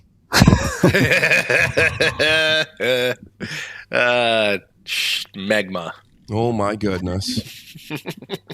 Anyway, in other news, folks, Psycho Sid, his son, was at the Hall of Fame last night. And he wrote this after Gunnar Udy. Thank you to everyone for all the love and support you've shown our family. It means the world, and I appreciate every single person who had my dad's back, Psycho Sid. Last night's so-called Hall of Fame induction for my father, Sid Udy, Psycho Sid, Sid Vicious, was straight up disappointing and disrespectful as hell. I'm glad my dad was big enough to put himself over even in death, because WWE damn sure wouldn't. I didn't see one single ad for him here in Vegas. The Hall of Fame gift shop had zero merch for my dad, not a damn thing, but they were loaded with all the Dennis Rodman crap you could want. It felt like they just swept him under the rug like a footnote, rushing to get him out of the way. Maybe if we had waited another 20 years until all those jealous, insecure ex-colleagues were gone, the ones who could never match his athletic ability, his looks, or his unbreakable willpower to tell them no, he would have finally gotten the full induction he actually deserved. I'm still trying to stay positive for my son's sake. I got to bring him, and he doesn't know they did his grandpa dirty. He just got to see that his hero honored. That moment with my boy made it worth it, and at least we walked away with the real Hall of Fame ring. I'm adding pictures of it here, blah, blah, blah, blah, blah. But he's basically, this was about the Hall of Fame. He's in the, not the obviously celebrity wing, he's in the legacy wing, right? It's the legacy, and what people don't understand is that the legacy wing of the WWE Hall of Fame is for people that have passed away. You know what I mean? So they're honoring people that have passed away. If Sid was alive today, he would have been honored just like the people that are still alive. And I've seen it every year since they introduced this legacy wing, where it's like, oh, well, they didn't get to talk, and they're not here. First off, they're dead. Okay. And how long of a program do you want this to be? Honestly, I'm on the side of WWE at this point, because I think last year they did it with somebody too, where everybody was up in arms, and it's like, it's a legacy, which means you're passed away, And everybody. Now line up with the other family members. Yeah. Well, everybody now, I can feel it now on Twitter, is going to be like, well, Andre the Giant's daughter was there for his induction last night for the match with Hogan and blah, blah, blah. That's different. That's a different award. There's different awards in this now. You know what I mean? I'm a big one that believes like the celebrity wing shouldn't be up there talking. But that's a cash grab. They wanted Dennis Rodman, of all people, to get eyes on the Hall of Fame. I get that. But you have to understand, this is a portion of the Hall of Fame where people have passed away, and they're honoring them after they passed away. What about the merch angle? The merch, yeah. Because, I mean, that goes right to the family, right? Any of the residuals and things. That he has 100% gripe with, and I agree 100%. You know, they should have gotten in contact with his family and said, hey, we want to do this. You guys get a cut. 100% agree with them. But as far as the actual, like, ceremony and all, you get a ring just like everybody else. You know, it's not like a different ring. It's not like you don't get a ring. But yeah, the merch thing, 100%. I think you just said everything I was going to say anyway. Yeah, I agree with what you said, but then they could at least put a T-shirt, and it must be pretty annoying if they have Dennis Rodman stuff everywhere, and it's like, yeah, I get that 100%. I'm behind him with that. But yeah, I don't think we're going to be able to get Jess on because I don't think she can get service in there, or it's just way too loud. Yeah, you know, a lot of these because they got music blaring, all kinds of shit, but. Jess was on SmackDown last night, everybody. If you were watching, look to the right, or if you're going to watch it again, a little bit like the right ring post, the only blonde girl in the area. And she's taking pictures with, you know, all her favorites this week, you know, Tom and the boys and everybody else. I got a picture of it right here. Let's show them. There it is. Get it, Jess? That's you with the Samoans. And I was expecting a picture of someone creeping in a locker room and her creeping and looking at them getting changed or something. That's what I was expecting. So, well done. I had to do it. So, oh God, that was good. Oh, here's the real one. All right, I'll show the real one. There she is. There she is. With all the Samomos. Nice. And Tongans and everybody. I mean, that's her guy all the way to the far right. Tamatonga. Yeah. Yeah, she was right there. Right there. And, I think Ian was in a chair across the way, just crying. Yeah. Shout out to Big Dub. Look at Solo being the cock blocker there. Jesus. I know. How dare you? What? That's great. That's great for Jess. Big hormone, actually. Sorry, Big Dub. I forget all these new names. You know? But yep, we did it. She's doing it. We're doing it. She's killing it over there in WrestleMania. She's famous. All the fans. She's one of the top fans in all of WWE. She even tried to get the job to. You know, like the judges or the people at the courts, they sit there and they type everything out. She wanted to be in the writers' meetings doing that. Yeah. She almost there. Hire her, hire Dr. Huge, hire Sleaze, hire all of us. Danny, will you move to the United States to become a writer for WWE if I allow it? Depends where I got to live. All right. But I would consider it. Nice. How about Edison, New Jersey? Oh. Doesn't sound very nice. How about Yonkers, New York? Yeah, Yonkers. No, you're still not saying Florida. You're still not saying Florida. It's a very strange way of saying Florida. The slums of Jacksonville. Yeah. Now Jacksonville's nice. It still sounds nicer than New York. I'm sorry. Oh, New York sucks. Yeah. New York's terrible. And New Yorkers, they think they're so tough and they're so cool. They got to let everybody know they're from New York. And it's like, bro, we lived through COVID. We saw how you guys dealt with it. Yeah. Ain't that tough or cool. You know what I'm saying? Yeah, fuck the Yankees. That's right. Unless you're a Yankees fan and you're subscribing, don't unsubscribe now. Hit the like button. Right, exactly. Yep. Big W. Yeah, I'm a bastard. Oh. Yeah. He's one of the leaders of Clowntown. Yeah. I was on Clowntown last week. I don't even remember it. I was like delirious. All the booze and just being tired. Yeah. I think I wore my Richard Nixon mask for most of it. They wouldn't even let me talk on a podcast, Sleaze. What? That's crazy. I came on fucking on fire, and they were like, no, we're just hanging out. And I said, oh. So what the fuck was the point? Where's Dirty Jersey Rat there? I was looking forward to him. I don't know. Where are you? I think I definitely sent everybody a link. I'm going to double check right now. I was literally saying to myself, I was like, Sleaze, You know who you need to talk with is Dirty Jersey Rat. You know, I was looking forward to today. And then I saw you posted it, and I'm like, fuck me. I sent it, but, these people are busy. Jesus. You know what I'm saying? It's WrestleMania weekend. Everybody's out there buying buffalo wings or something. Right. And cocaine. Yeah, that too. To marinate it.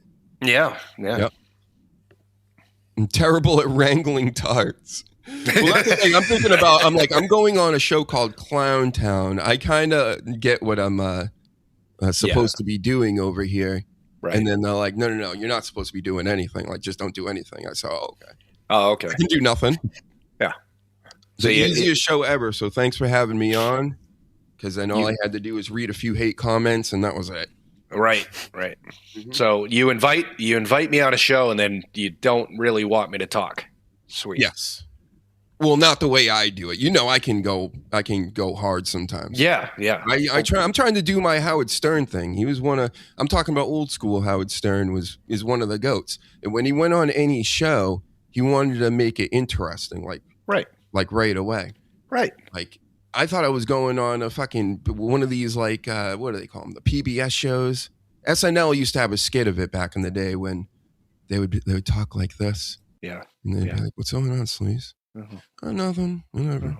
You hear about those blacks? Oh, the blacks. Yep. Oh. And they're like, "Yeah, these fucking blacks, man. They're scary." Oh. And then I come in going, "What's up, guys? Let's wake up, everybody." And they were like, like, this guy's trying to fucking do stuff. Stop trying. And I said, all right. That's what my nephew tells me.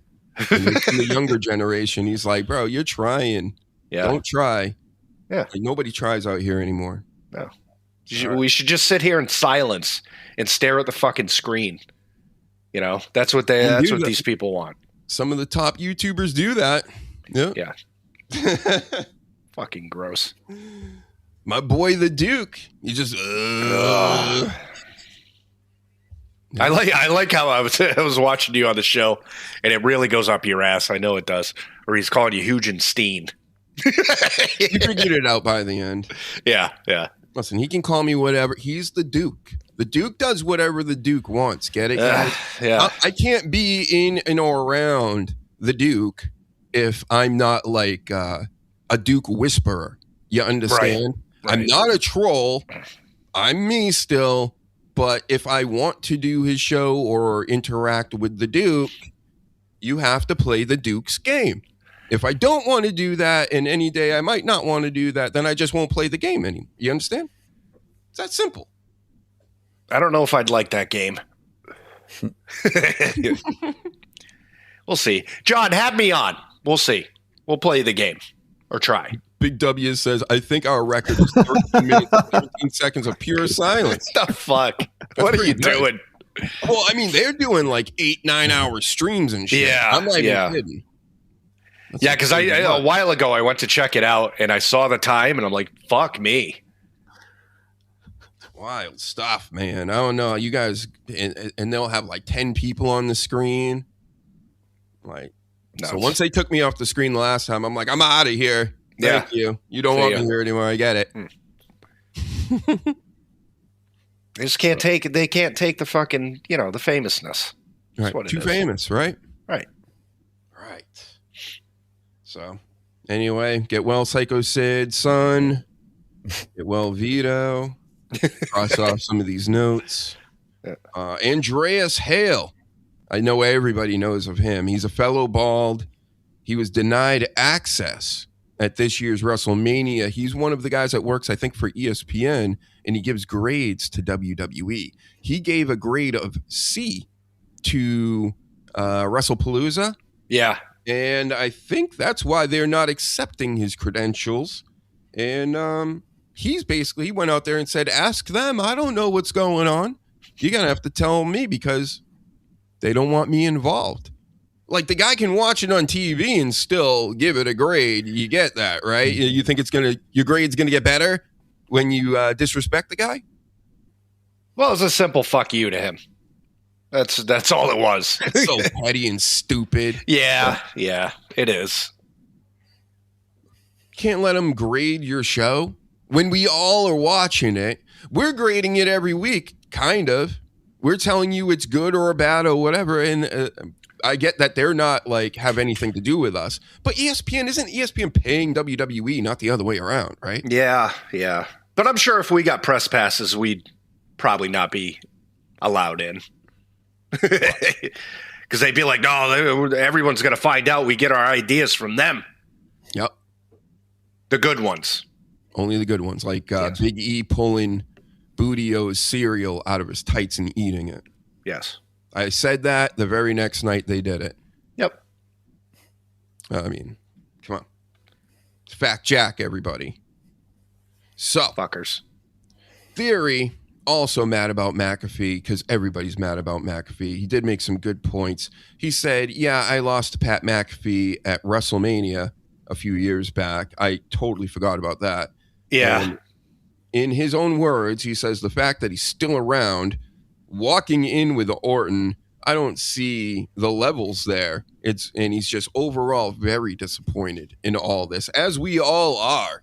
I mean, this is insanity having Pat McAfee walk in during the big belt match. I know that this isn't the second night main event because Roman Reigns is in that, of course, but that's the Raw title. The Raw title ain't the one that, what's his name? Buddy Rogers had. Yeah. Back in that's the Cody Rhodes title. So. And not to go too much into it, but story-wise, it would have made more sense if the Monday after WrestleMania, if they introduced Pat McAfee as this character. Randy wins the belt. Randy comes out to address, I'm the champion. Pat McAfee comes out and says, fuck you guys, like, we're going to make the business better. Would have made way more sense than doing this. But I digress. Honestly, almost anything would have made more sense than this. We went from a guy that was just yeeting on the announce table. And we're just begging for him to get out of here. And then he just won't. And then he finally says, oh, I'm retired. And then he comes back right away with Randy Orton. And it's just like, huh? It doesn't make sense. He was character-wise, he was so pro WWE. So you take a character like that, like ultimate promoting babyface, to now like the most vilified heel having to do with the product, like no sense whatsoever. Mm-hmm. And he did. Pat trolled everybody. He is a troll.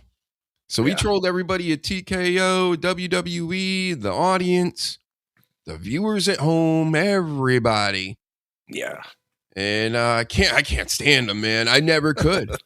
And no. I'm not saying him as a person. I don't know this guy. He could be a very nice man, but I don't want him in my wrestling. I don't like his raspy voice. I don't like his 80-pound head. I don't like the pictures with his mouth open that he takes all the time, even that they animate him to look like this. I don't like anything about the whole package. Yeah. I don't like that he looks sweaty all the time. And it's that like gym sweat smell, like my old hockey bag smell. Like that's what he looks like. I don't like it. I don't like his Les Bodian haircuts. Yeah. I don't like, his skinny fat appearance. Yeah, his muffin top. I don't like it. And then he's going to go wrestle Gunther in a close match. He's going to beat Austin Theory. He's going to walk in with Randy Orton. Triple H calls him the face of the WWE. Right. What? Right. Fucking kidding me? What? Is Jelly Roll in a match? Did I miss that? Is he in a match? Is he a part of this card? Oh, God, I hate that fucking picture. Oh, God damn it. Danny's kind of with us. Yeah. Hi, Danny. Yeah. He's got I can hear you. There you go. Hear you, but we can see you. Oh, we can't see you, but we can hear you. Yeah. Yeah. John Cena. I can see that guy. Yeah. Oh, God. Lovely. Yeah, Jelly Roll, you're going to be seeing him soon, if any. I mean, after WrestleMania, we're going to have a tag team match with Randy Orton and Pat McAfee versus Jelly Roll, Cody Rhodes. That's my guess. Cody Rhodes. Cody Rhodes. I thought it said Cody Rhodes. That would be kind of cool if he was on roids. All of a sudden, he just got like insanely jacked. Yeah. I'd be all for that, actually. Yeah. Look like you've been working out. Yeah, I've been using Cody roids. Michael Cole selling them mid-show. Well, it's going to be on just the quickly, tables. did you see about that enhanced Olympics that they're pushing? Since we're talking about roids and stuff, it's called it's either the enhanced Olympics, but it's basically the Olympics where they can make money, and they've all got doctors prescribing them steroids and stuff, and seeing how far they can go. That's enhanced WrestleMania right here with CM Punk. He's on the Cody roids. Yeah, that's what happens when you take the Cody roids. After a few years, your head gets a little bigger, right? And your testicles get a little smaller. A little smaller. That's what Jeff Hardy sees, man. That's why he walks around like this, because that is just how he sees everything. Yes, Danhausen. And we got to figure this out. I know everybody, again, this is like Pat McAfee part 2 for me a little bit. I get that some of this stuff is funny. The only thing that made me laugh this whole time with Danhausen in WWE is he was on ESPN the other day on one of the morning shows, and he's talking with him, he's cursing everybody, and then they cut away and he's gone, and they're like, where did he go? He just disappeared. That was good because I like him disappearing. Get it? I get it. I see what you did. But the cursing, it's like I'm over it already. And the t-shirt cannons and everybody naming themselves a Hausen. I get it. It's just, come on, guys. Like, how long are we going to do this for? And I believe in this day and age, these people are going to be doing this for years. And I'm already tired of it. I would normally not like something like this, but for some reason, I can't get enough of Danhausen. I'll admit it. I love it. I don't, whatever. He's killing it. The merch. He is. Got a name called Trademark Hausen. I mean. Yeah. He's an excellent promoter. And that's one of the good things he can do for this, like being an ambassador and promoting and going on shows and all that shit. It's fucking genius. I love Danhausen. And Teddy says Jelly Roll versus The Miz. Yeah, I could see that too. A one-on-one, but yeah. The Miz, man. I mean, he could be really, really usable, especially at this time of year. And they have done nothing with that guy. They kind of just put him with Kit Wilson and all that. I'm like, what did he do to piss somebody off? Because he can go.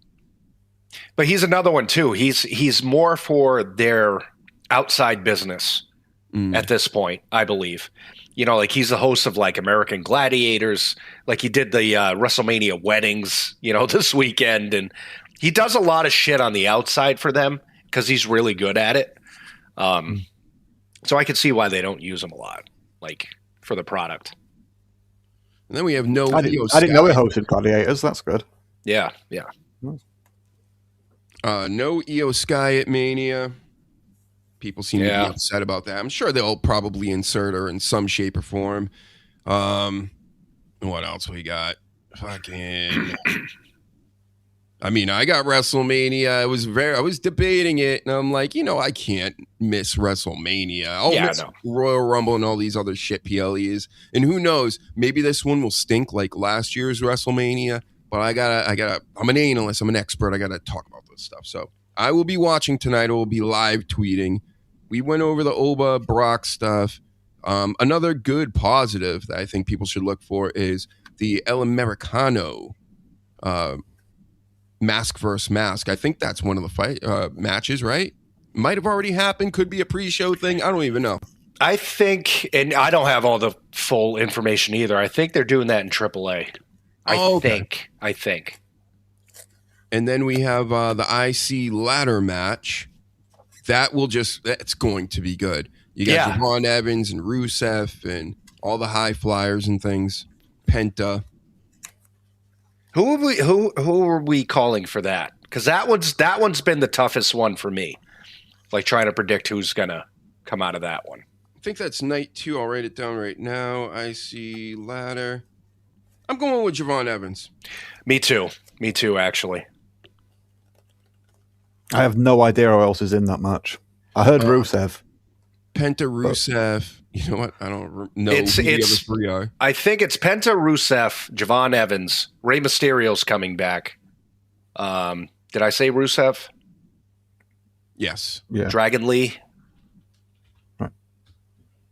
Right? I think that's it. Who's got the belt at the moment? Penta. Oh my God, they're showing me everyone, but okay, here it is. The guy from Judgment Day. Can't remember. Oh yeah, JD McDonough there. Yep, Dragon Lee, yep, and everybody you just named. Yep. It's gonna be a banger. Penta. That will be good. Yeah. So we got 3 luchadors and 3 non-luchadors. Yeah. And like a lot of people are like, well, why is Rusev in this? You know why? Because it's going to be great. Like he's going to be different. Right. It's not just a bunch of flippy guys doing their shit. Yeah. And I love that they put him into that. Yeah, you need a strong man in there, like one of those types. Right. Can't be all flippy guys. Right. And too bad. Sheamus probably would have been in it as well, but he's injured again. He's missing his 3rd WrestleMania in a row, this Sheamus. Yeah. That's bad. He's got to be on his way out too, pretty soon. I think he's up there with us in age. So advanced age. Advanced. With you. Yeah. That's fuck me. Then we got the Fatal 4-Way. We'll pick this one. I mean, I think it's the Bellas. The Bellas. Charlotte elects Nia and Lash. And then another team. I don't know. Yeah, I'm with you. I think the Bellas could win this, but they've also been banged up. So it's really between the Bellas and Charlotte and Alexa again, even though they've held the titles. Nia and Lash have the titles right now. Oh, the other team is Bailey and Lyra. Yeah. I don't see them getting it. They could. Yeah. You know what? The Bellas make all the sense in the world. Yeah. It's WrestleMania. They're a nostalgia money grab, so it'll be a pop. Who's your pick? I'm sorry, you started talking about the Bellas and I just heard white noise and I just went away to my happy place. I don't know what happened then.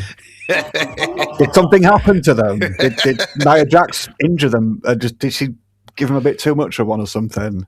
No. I think it was Nikki Bella. Maybe it was, I don't know. She got banged up a few weeks ago. Yeah. I didn't even know that they were going to be in WrestleMania. I thought they were going to scrap it, but they didn't apparently. And yeah, I mean, if they're wrestling, they're going to give them the titles. Yeah. Fuck's sake. That sounds horrendous. Yeah. Yeah, there we go.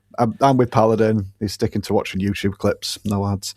If somebody wants to, if somebody started to edit the pay-per-views so it just comes on with "Welcome everyone," and then you get like the build-up for the match, and then the match, and then the build-up for the next match, and then the match, and someone actually edited and released it like that, I'd fucking start watching stuff again, because a lot of the action isn't bad. Some of the angles are a bit silly, or the finishes are just a bit convoluted, but if you could watch it in that format, I'd probably still give it another go, even if I wasn't enjoying everything that everyone was doing, but it's fucking painful to watch.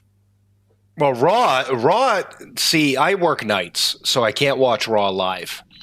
And the very few times that I've caught Raw since it's been on Netflix is like infuriating ads.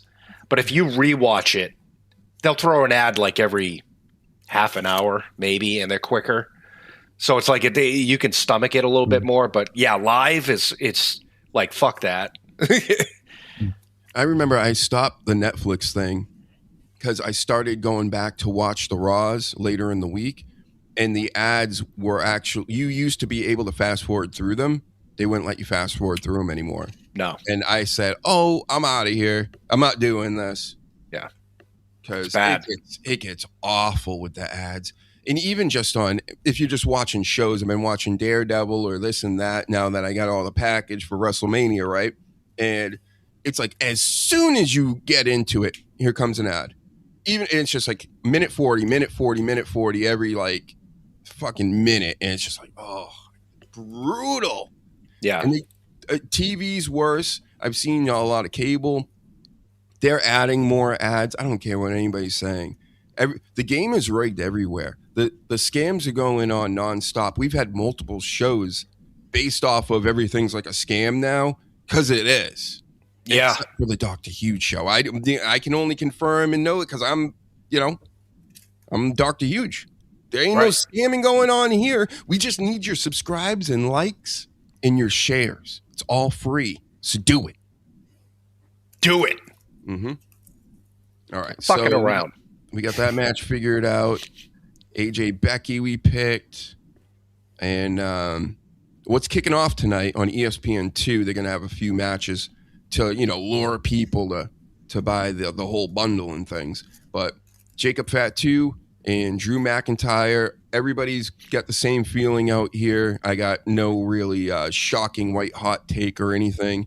It's kind of weird that I feel like they're going to have Drew McIntyre lose again, because how are you going to have him beat Jacob Fatu right now at this point with this angle? It's like they're leading us to believe that Jacob Fatu should win this. I mean, it is like some sort of unsanctioned street fight deal.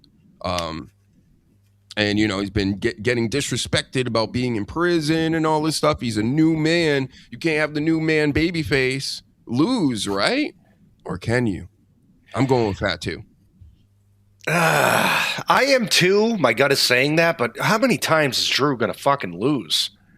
Where it's like, it's starting to like make no sense.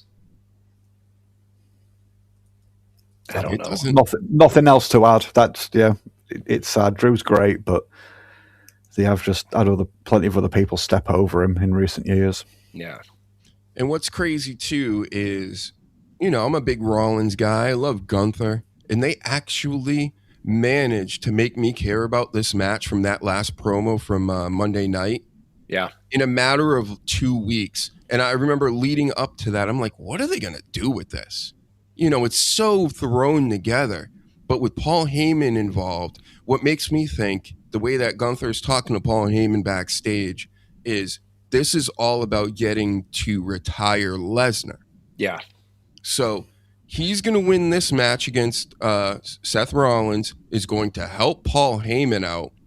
And then Paul Heyman is going to have to feed Lesnar to Gunther, SummerSlam, Money in the Bank, whatever they do this year. Which I don't think there is a Money in the Bank this year, huh?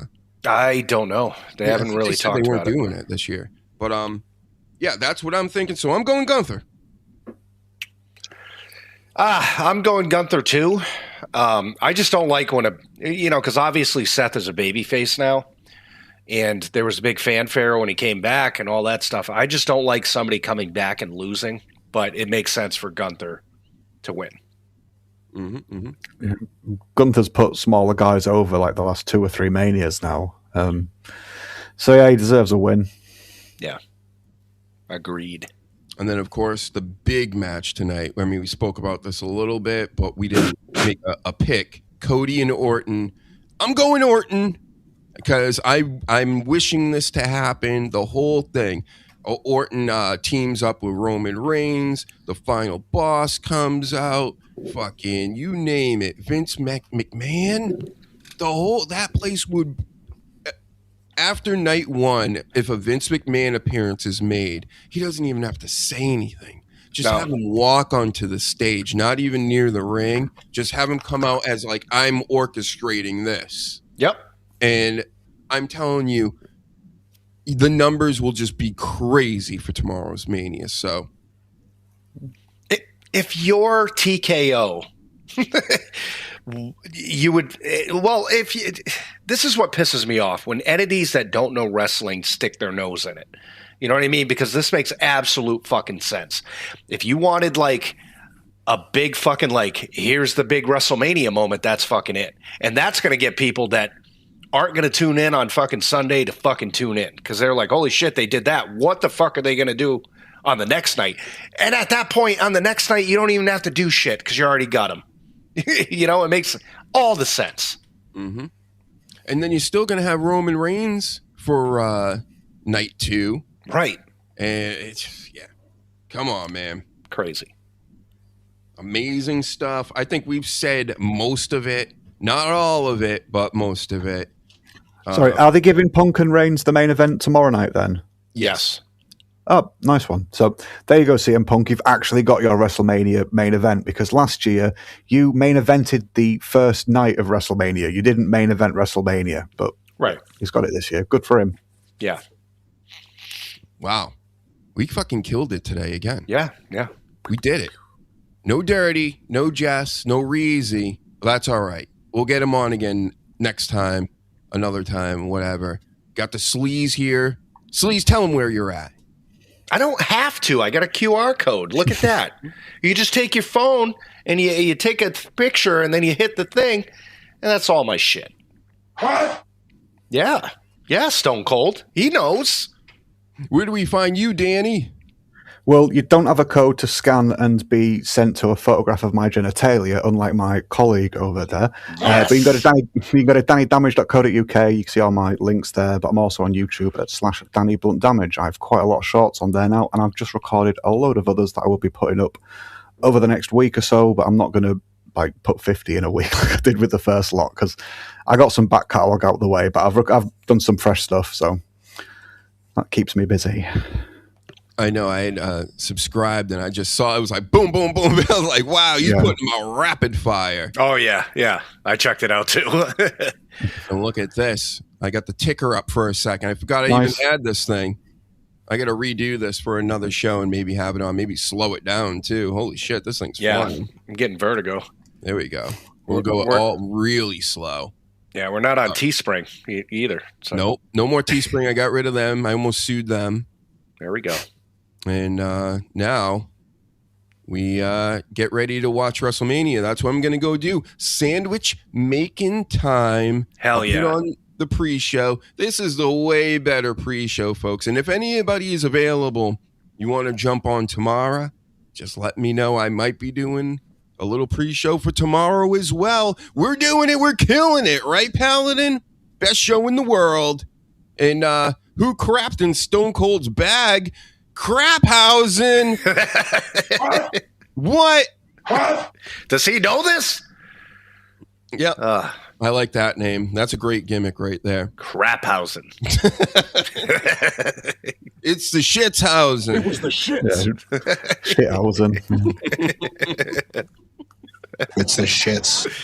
Anyway, thank you for joining me, fellas. Thank you, everybody out there, all the new chatters and the old chatters. You are all welcome. Thank you. Have a good day. We'll talk to you guys, maybe tomorrow if you're lucky. Yeah. If you're lucky. All right. See ya. Bye. See ya. Bye. See ya. See ya. WrestleMania. Yeah. HUGEnMania running wild, brother. Let's go. Let's pump it up, everybody. I'll see you on X. I'm going to be live tweeting with the Sleaze. And Hell Danny's yeah. going to be in bed, right? You going to bed? Not just yet, but yeah, shortly-ish. I'm not stayed up Nice. to watch WrestleMania, though. Bye. See ya. See ya.